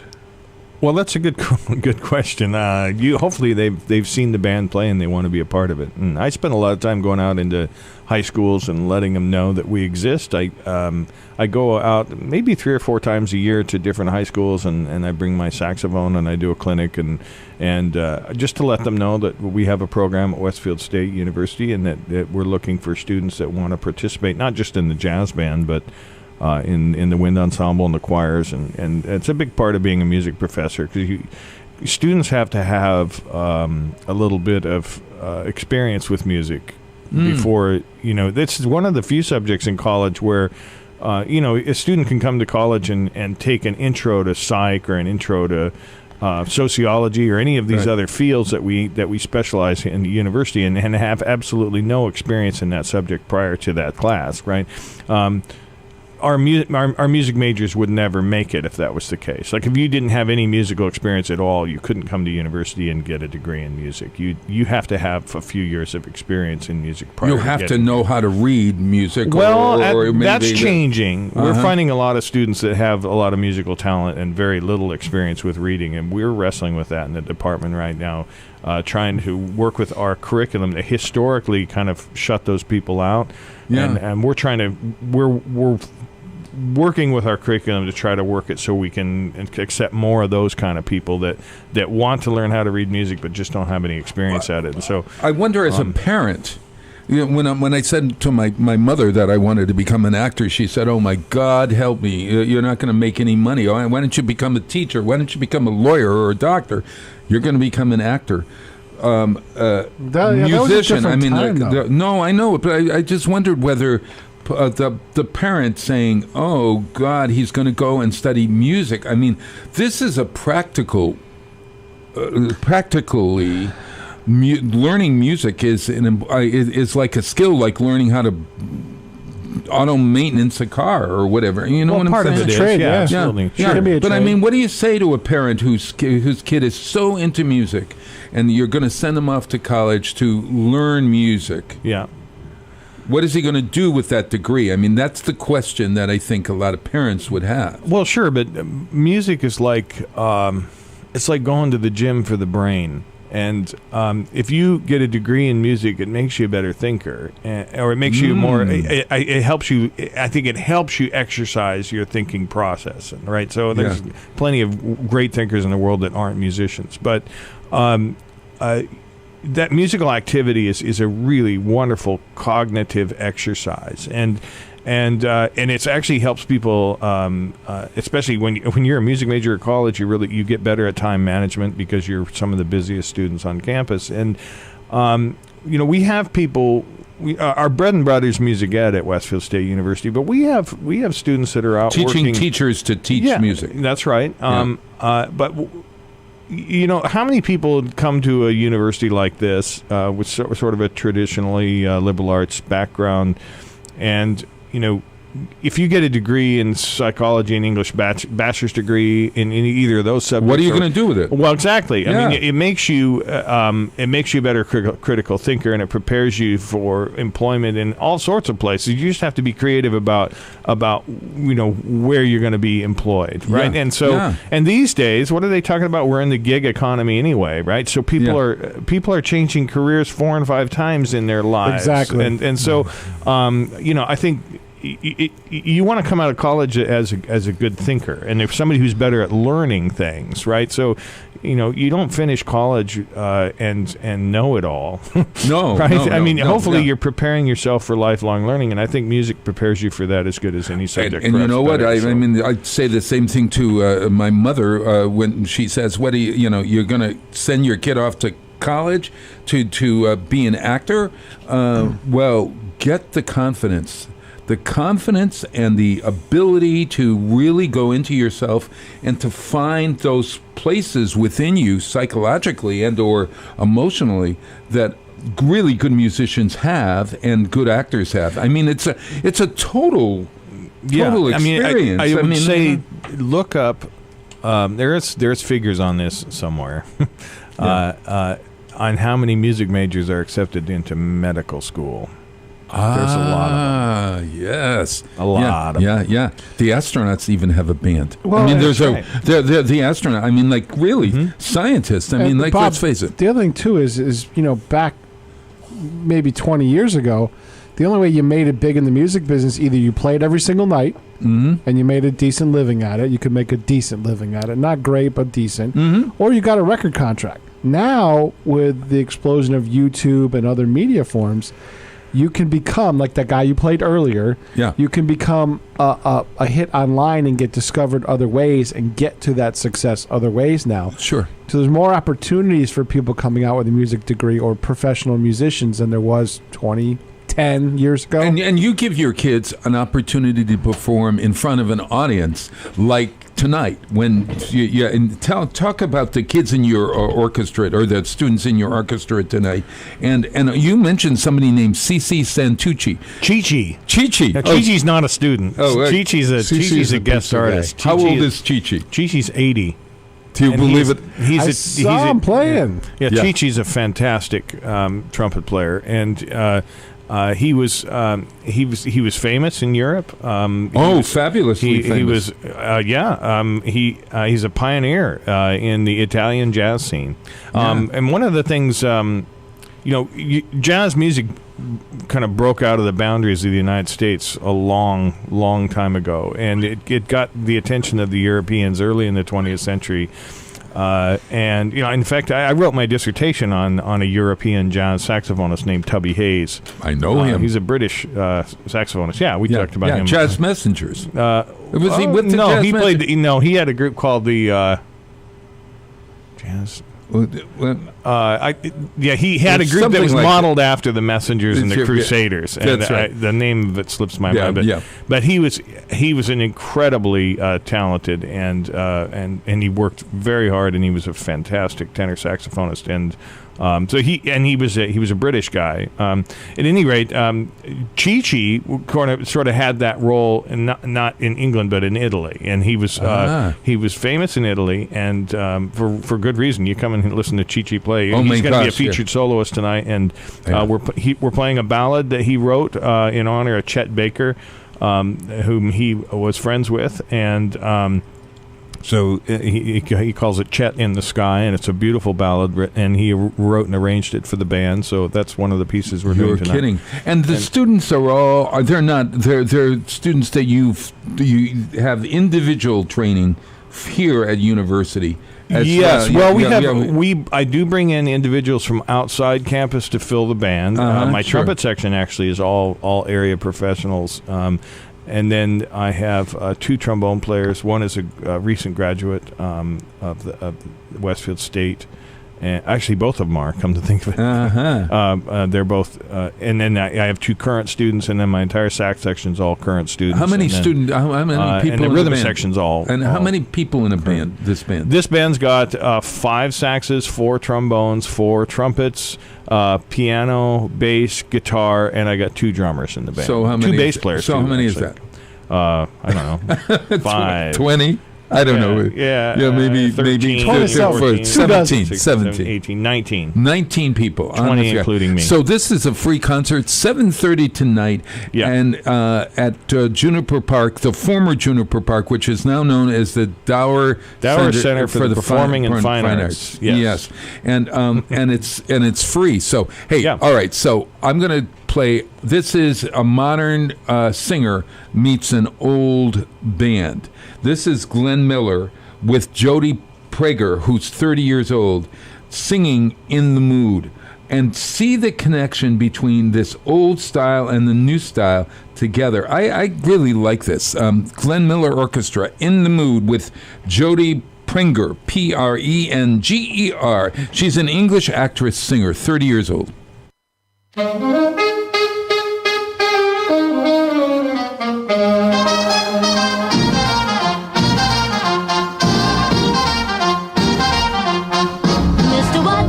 What you doing tonight? Hope you're in the mood because I'm feeling just right.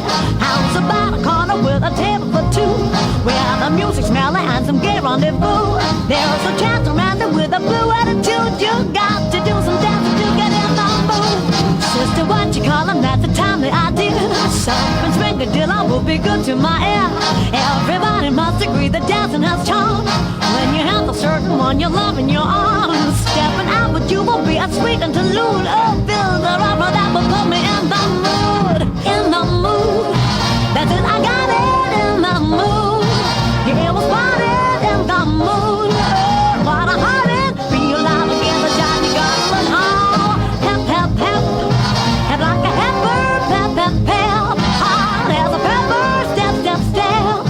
Step like a stepper from market to target. We're in the mood now.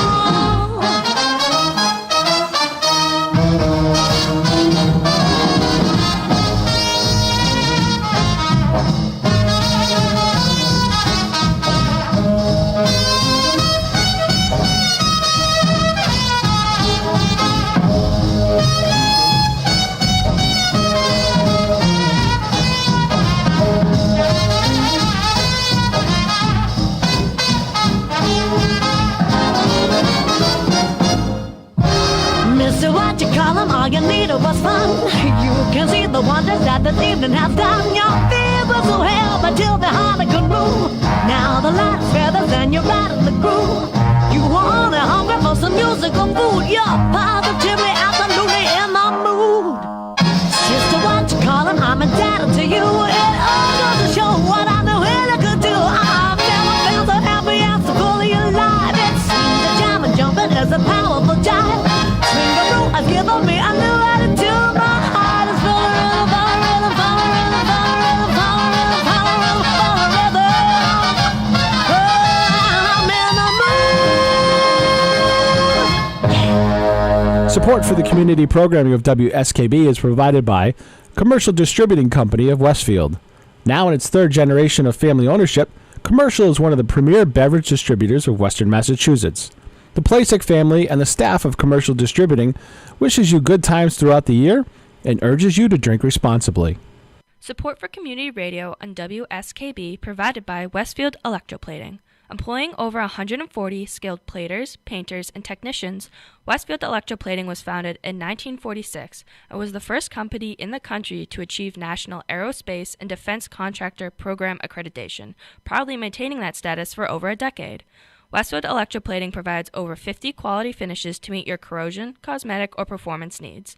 On the web at www.westfieldplating.com or 413-568-3716. Westfield Electroplating, putting the finishing touches on technology. Underwriting for WSKB's community radio programming is brought to you in part by Dunkin' Donuts, providing new handcrafted espresso drinks and all-day breakfast sandwiches. There's more to love with DD Perks, a loyalty program that's loyal to you. On the web at DunkinDonuts.com and at several locations throughout Westfield, including the Ely Campus Center. We thank the generosity of our underwriters. For more information, please contact the Westfield State Foundation at 413-572-8646. It's Tuesday morning from 6 till 8. Wow, it's Tuesday with Bob Plass. Community Radio 89.5 WSKB. Live from the campus of Westfield State University, this is 89.5 FM WSKB Westfield. Wow, it's Tuesday, April 30th, 2019, and counting. I'm here with my trusty sidekick, Jay Pagluka, and the aristocrat of April, Pete Coles, on the board, and the master of music here at University Westfield State in the music department. I love all the guys in the all the women and men in the music department, because you have a great female faculty. With the women faculty are really wonderful, including Absolutely. Your wife. Yep. Dr. Sonia Lawson, Dr. Rachel Gibson. These are your wives? No, these are my colleagues that are women. Dr. Mary Bonacci teaches voice, and Dr. Felissa Barber. Oh my God, Felissa's great. Yeah, and Dr. Andrew Bonacci. Yes, teaches composition, plays piano. Yeah, Dr. Peter Kutsuritis teaches percussion. Anyone teach guitar? Yep. John Mason is our current guitar teacher. He's fantastic. He's a wonderful teacher. And I mentioned Elaine Soloio earlier. Oh, yeah. And Mike Brignola teaches clarinet for us. He's a great player. lots of people. Stephen Wade teaches. Oh yeah, I know Stephen. Oboe. And who else? Oh, Tim Atherton on trombone. Jim Dr. Karen Lavoie. Karen Lavoie directs the wind ensemble. Yeah, right. Jim Margero is Jim Margero teaches jazz composition, arranging, and piano. Mhm. Yeah. Ted Levine teaches small jazz groups. He has a group performing next Monday on the 20th. When is that? What's that day? What's the date next Monday? Oh, next Monday would be May something. Same place though. This is a smaller jazz group. Sixth. One of our small jazz ensembles. I think there's 3 horns in that and rhythm section. And that'll be Ted does a great job. Oh yeah, Ted and I did. He was an actor, and I did a show with him. Oh yeah, great. Many years ago. Hey, when you're in the music department, you have all these ensembles, and you have an opportunity for the community to come through the year. I don't know whether it's happening now, but you have these things on Tuesday morning or Monday morning. We have the Catherine Dower recital series. It happens usually 6 times a term. On Wednesday afternoons, they were this term at 12:30. I think I'm not sure. I think they're going to be at Wednesday afternoons again in the fall. And it lasts for an hour. And what basically is it's actually a class, and the students that are registered in that class are required to perform for it in a solo capacity. Each student that's a music major at Westfield State is required to take the stage in a solo capacity, usually accompanied by our wonderful accompanist Scott Bailey. Oh yes, he's great. Yeah, he's accompanying me, and that's a challenge.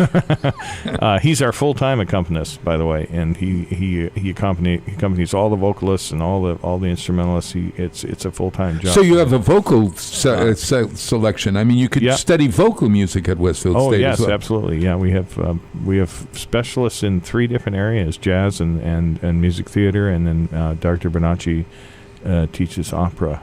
Mary Bonacci, yes, Mary Brown Bonacci. Mary Brown Bonacci. Hey, what do students do to graduate? I mean, to pass a course, do they have to play an instrument at the end? If I'm taking a course in guitar, do I have to play the guitar at the end, or if I'm taking a course in performance? Well, if you're studying privately, which anybody gets a degree, even if it's a minor, is going to take lessons on a specific instrument or voice, and at the end of the term, you have to do a jury, which is kind of like a playing final. It happens every term. And so we're really busy at the end of the year because we have to schedule these little 15-minute slots for every student in the department to come and play for a panel of faculty members, and who then turn around and kind of give them comments and discussion about their progress as performers. I getcha. That's pretty standard in music department. Oh, is that right? Yeah. But the Dower Center is a different thing, or the Dower, what we lovingly refer to it as the Dower Hour. The Dower Hour. Kathy Dower recently passed, and she donated a lot of money to our department, and so that's why the recital is named after her. One of the reasons. Yeah, anyway. sure, of course. And that's a different thing. That's actually a performance, and that's to give the students the experience of performing in a solo capacity in front of their peers, in front of an audience. And, so they do that. Each student has to do that once per year. Yeah, it's pretty cool, actually. Yeah. Hey, did you know that we are an all Steinway school? I did know that, Bob. Yeah. But that's one of the features at Westfield State. Mm-hmm. Who gets to play a Steinway piano? How did that happen? How's that all about? Well, there was an anonymous donation of $1.1 million to the music department a couple of years ago, and then that money was earmarked to make us an all Steinway school. So we've got 2 9-foot concert grands, 2 7-foot. 4 7-foot pianos and a bunch of uprights. Holy mother! Yeah. Oh, I got to sneak in there and play these pianos. Yeah. Have you ever played a? Oh my God! What's surprising me, Bob, is even for the radio show that we did. Yes, I went early and I got in there early, and they tune for every performance. There's somebody that comes in and tunes that piano. Yes. For every single performance. Yeah, that was actually part of the funds were dedicated to that. To making sure that these pianos... that there was, if you have there it, was funding. you don't want it to just sit there. That's right. Yeah. They do take, and you have to have a humidifier for them. Climate actually is an issue right now because the old Juniper Park building is, it's climatically challenged a little bit. There's a lot of leaks in there, and so we're working on that. And that can be hard on the pianos, all the changing humidity and temperature. Well, speak of that for the folks at home. If you have a piano at home in a humid climate, what do you do to make sure that it keeps tuned? Or it doesn't get I'm not an expert in the field of pianos, but having climate control in your house is a good idea. I think if you have a high level expensive piano, you probably want to make sure that the humidity level stays constant. Yeah. Right. Yeah. So it's not adjusting all the time. I think it can adjust to just about anything, but if you're changing the humidity level and the temperature a lot, it's not good for them to be in it. So hey, at 7:49 in the morning, when you're listening to a jazz song, we're going to play this Sea Jam Blues, the song number 7, and I chose it because. It's from the Lincoln Center Jazz Orchestra with Winter. These guys are fantastic. Well, Wynton Marsalis. Mm-hmm. But it's a short song, but it also shows how what jazz music going from person to person, everyone taking a turn in a jazz. When we listen to a jazz performance, how do you listen? Well, you have to. Well. You can just listen and enjoy like any other music, and that's really important. It's just listen to the rhythm and enjoy that. But kind of there are some authors that I use in the textbook that I use for teaching jazz that talk about how understanding what's happening in the music can enhance your experience a little bit. Just like understanding the rules to baseball makes it a little bit more interesting. Oh yeah. So how many people? So usually most jazz music will have a repeating form. Like in the case of Sea Jam Blues, it's a 12 measure cycle that keeps repeating over and over again. And there's composed material. Which will be the melody, Sea Jam Blues, and oftentimes some counter melody that's written by an arranger. And so, especially with a big band, there'll be a lot of arranged and composed material that will be presented to the audience. But inevitably, though, it'll usually wind up to where there's somebody's being featured as an improvising soloist. Yeah. And so that's the one thing. Who tells that it's my turn to play? Well, I mean, it just has to oftentimes sort of in the music. happen. Well, no. Oftentimes it's the arranger that determines who's gonna. And you can oftentimes in big band you're reading music, right? But then there'll be a section in there that has what we call repeat bars on it. That's what we call open. So this cycle just keeps repeating while we somebody solos over it, right? Right. Well, yeah. So the music the term actually over, says I think, solos with it. I think. Yeah, is more improvise. So that's right. This is when you improvise. Right. So they're improvising, and they're doing the same thing that you and I are doing right now. Right, we're talking about a subject, but we're improvising. Right. Oh, I do it all the time. That's right. And so I riff on it. And jazz players really that's kind of what they do with music, right? So a lot of jazz study is what I like to call language acquisition. So you take riffs and you move them around in different keys, and there's an ocean of material to practice that'll help you become a better converser in the language of music. So and that's basically do you have to come back to where you started, or do you have to come back to the key when you started? Because the next guy's got to go. Yeah, every jazz number or tune has its own sort of has a melody and a form. Usually, it's like I mentioned before. Sometimes it's a blues form. Other times it's like an AABA form or AAB form, where like a poem. That's right. The rhyming of the poem. That's right. But it's not, the form is defined usually by the rhythm and the harmony, what's happening in the chords, and not so much the melody, although the melody it's a part of it when you're listening to the composed part of the tune, but then you take the melody away and it leaves the harmony and the rhythm. and then the soloist is to basically improvise new melodies with in concert. I have a question. I have a question. When somebody's doing a solo like that, do you if they're really grooving, do you let them go? Sure. And then somehow give them a cue to wrap up? Sometimes, yeah. I do tend. I have open sections, and if you see me stand in front of the band and you'll see me put my hand up with a closed fist, that means we're moving on. Wrapping it up. That's right. Gotcha. But in a tune, all that means is that just we're moving past the improvised section of the tune and getting back to playing together. And usually, but that song form will continue. It'll keep cycling through. And most times when you hear jazz performances, it'll cycle through the song form 5 or 6 times by the time you get to the end. And then each time through the song form, there'll be, added, like you might hear the presentation of the melody the first time through, and then the second time you hear the melody again, but maybe with a counter melody. And then the third time is the first solo section, right, where there's improvising. And that'll go maybe third, fourth, fifth time are all improvised solos.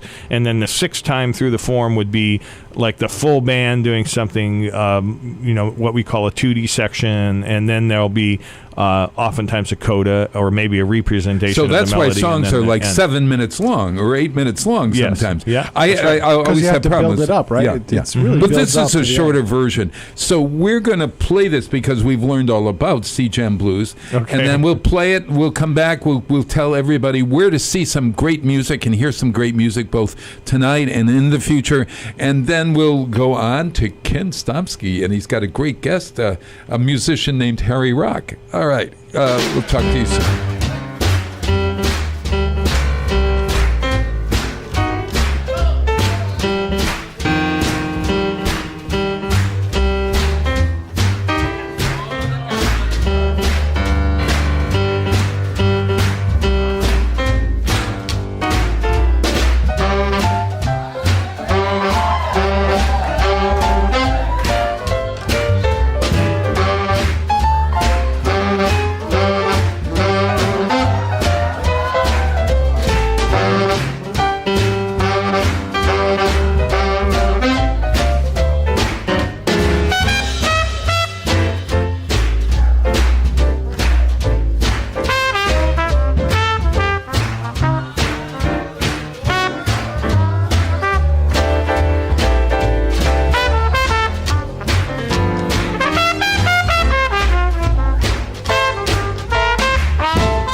Support for the community programming of WSKB is provided by Bay State Dental.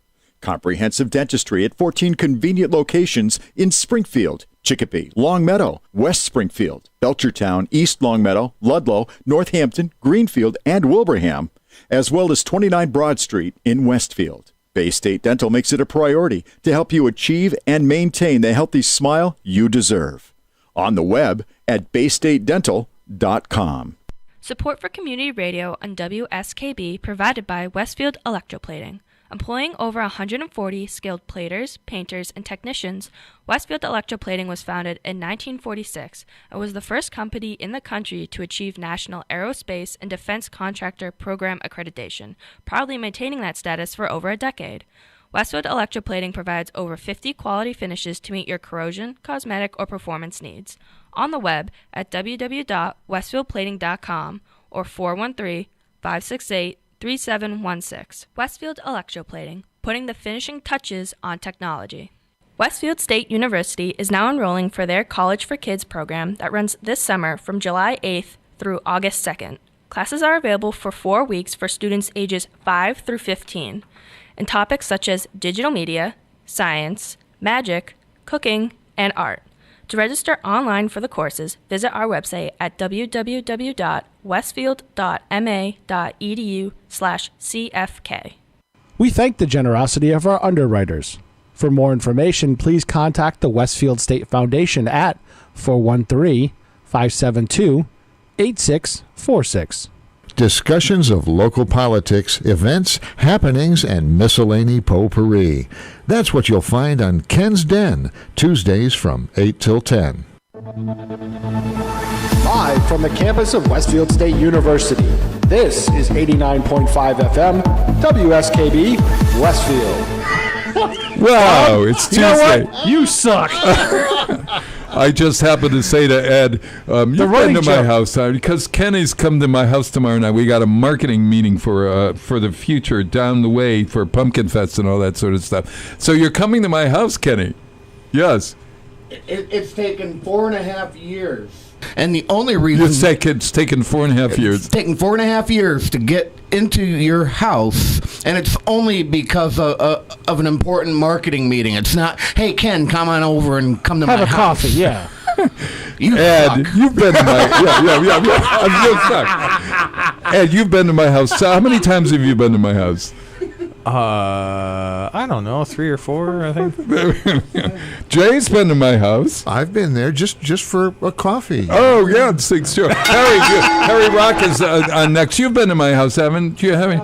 Oh, yeah, it's exactly right. Yeah. Yeah, I've been to your house for the house tour for Christmas, which is awesome. Oh, okay. So he made you pay. That doesn't count. Yeah, no, you'd have to pay. No. I got to invite you over. I've been invited to come over as a friend. I always had to pay to get into the inner sanctum of that corner. Yeah, really. Yeah, all right. So this is all coming down to, Pete, have you ever been invited to Bob's house? Let's see. Look, I'll tell you what. I'm going to have tell who's on the in crowd based on who got. I guess so. I clearly did not. I had to pay to get myself in there. $10, I might. I know. No, it was 15 actually. Oh, it was 15. No, so listen, if you want to get into, I'm not sure it was worth $15. So listen, if you want to get into, step it up a little bit, into buddy. Ed's Jazz House coming up. Oh, your wheelhouse is jazz. Yes. So tonight, Ed Orgill's Jazz. Tell us about what's happening tonight. Look, it's not. I lead the group, but it's the students. It's all about them. It really is. Yeah. And they've worked really hard, and they sound great. So it's the Westfield State Jazz Orchestra, jazz big band. Big band. Yep. Okay, gotcha. It's at 7:30 in the Dower Center for the Performing and Fine Arts on the campus of Westfield State University. Is right, and there's parking behind and to the parking all around the structure. All around the former Juniper Park School. You go in there, and it's free. And you've got this incredible guest soloist, Chi-Chi Santucci. Chi-Chi Santucci. You want to see an 80-year-old play trumpet like you wouldn't believe. It's amazing. He's an astonishing player. So your next thing we want to say is also that you you have a great band that appears in Amherst every Monday evening, right? Well, it's not your band, but it's the third Monday of every month. I play with a group called the Amherst Jazz Orchestra, which has a lot of area professionals in it, and it's a great band. And I think my brother got plays to play there with sometimes. Paul Winter in that band just recently. Oh, no, you're the kidding Holyoke me. Community College Jazz Festival just a month ago or so. And where do you see that? And that's free it's evening. the Union Station Grand Ballroom, the third Monday of every month up in Northampton. That's really cool. That is really cool. And this summer you are on the green in Westwood. Music Fest is going to bring you and Samara Evans. Right, and I'm thinking about calling this. Yes. Now, what do you think about this? Okay. We're still trying to name this band that we put on the green last summer, and we're putting it on the green this summer, and I'm hoping to do it every summer to sort of promote big band music, and this is a professional big band. by the way. Really wonderful. Some of which are people that graduated from Westfield, but I'm thinking of calling it the Wolf Pit Big Band. I love That's that. pretty cool. The Wolf Pit Big Band, and you know why? Because you tell them why. We live in Wolf Pit Meadows. Yep. Wolf Pit Meadows. Have you ever heard that's an expression for Wolf Pit Meadows? Is where it's Westfield. It's Westfield is Wolf Pit Meadows, right downtown. If that one doesn't work out, I got one that just popped in my head. The Whip City Whalers. The Whip City Whalers. That's a possibility too, but we like this. The I like Wolf Pit. The Wolf Pit Big Band. Hey, I like that. I really third do like Thursday in August on the August. green with Samira Evans, vocalist. And you can see all the wonderful things that are happening on WestfieldOnWeekends.com. Hey, and Articulture happens this weekend. Please get out there. It's at the Church of the Atonement. It's Friday night reception, and then Saturday it takes place all day long. Great event. And they just keeps growing. And you got to go on Westfield 350 for all the Westfield 350 events, which you're going to hear about with Ken Stomsky. He was coming right up. Hey, we're going to play April in Paris, Count Basie, Go Out, and Ed, always a pleasure to have you. I always learn from you. Yeah, we're going to hear a couple of 3 Basie tunes tonight, actually. Three bands out of the Basie, 3 tunes out of the Basie library. Well, here's one of the classic ones for April. The last day in April, April in Paris.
one more time.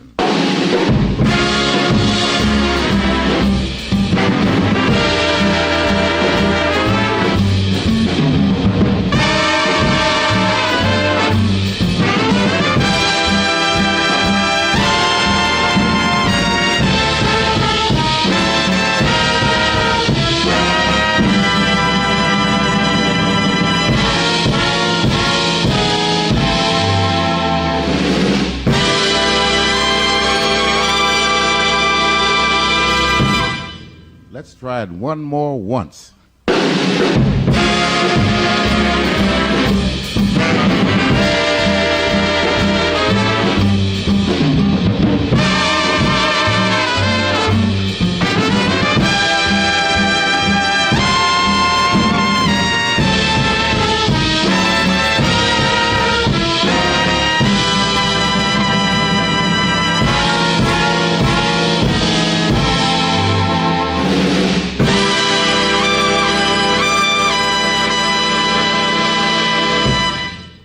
Support for the community programming of WSKB is provided by Bay State Noble Hospital, a brand new name for a Westfield institution which is improving the health of our community every day with quality and compassion.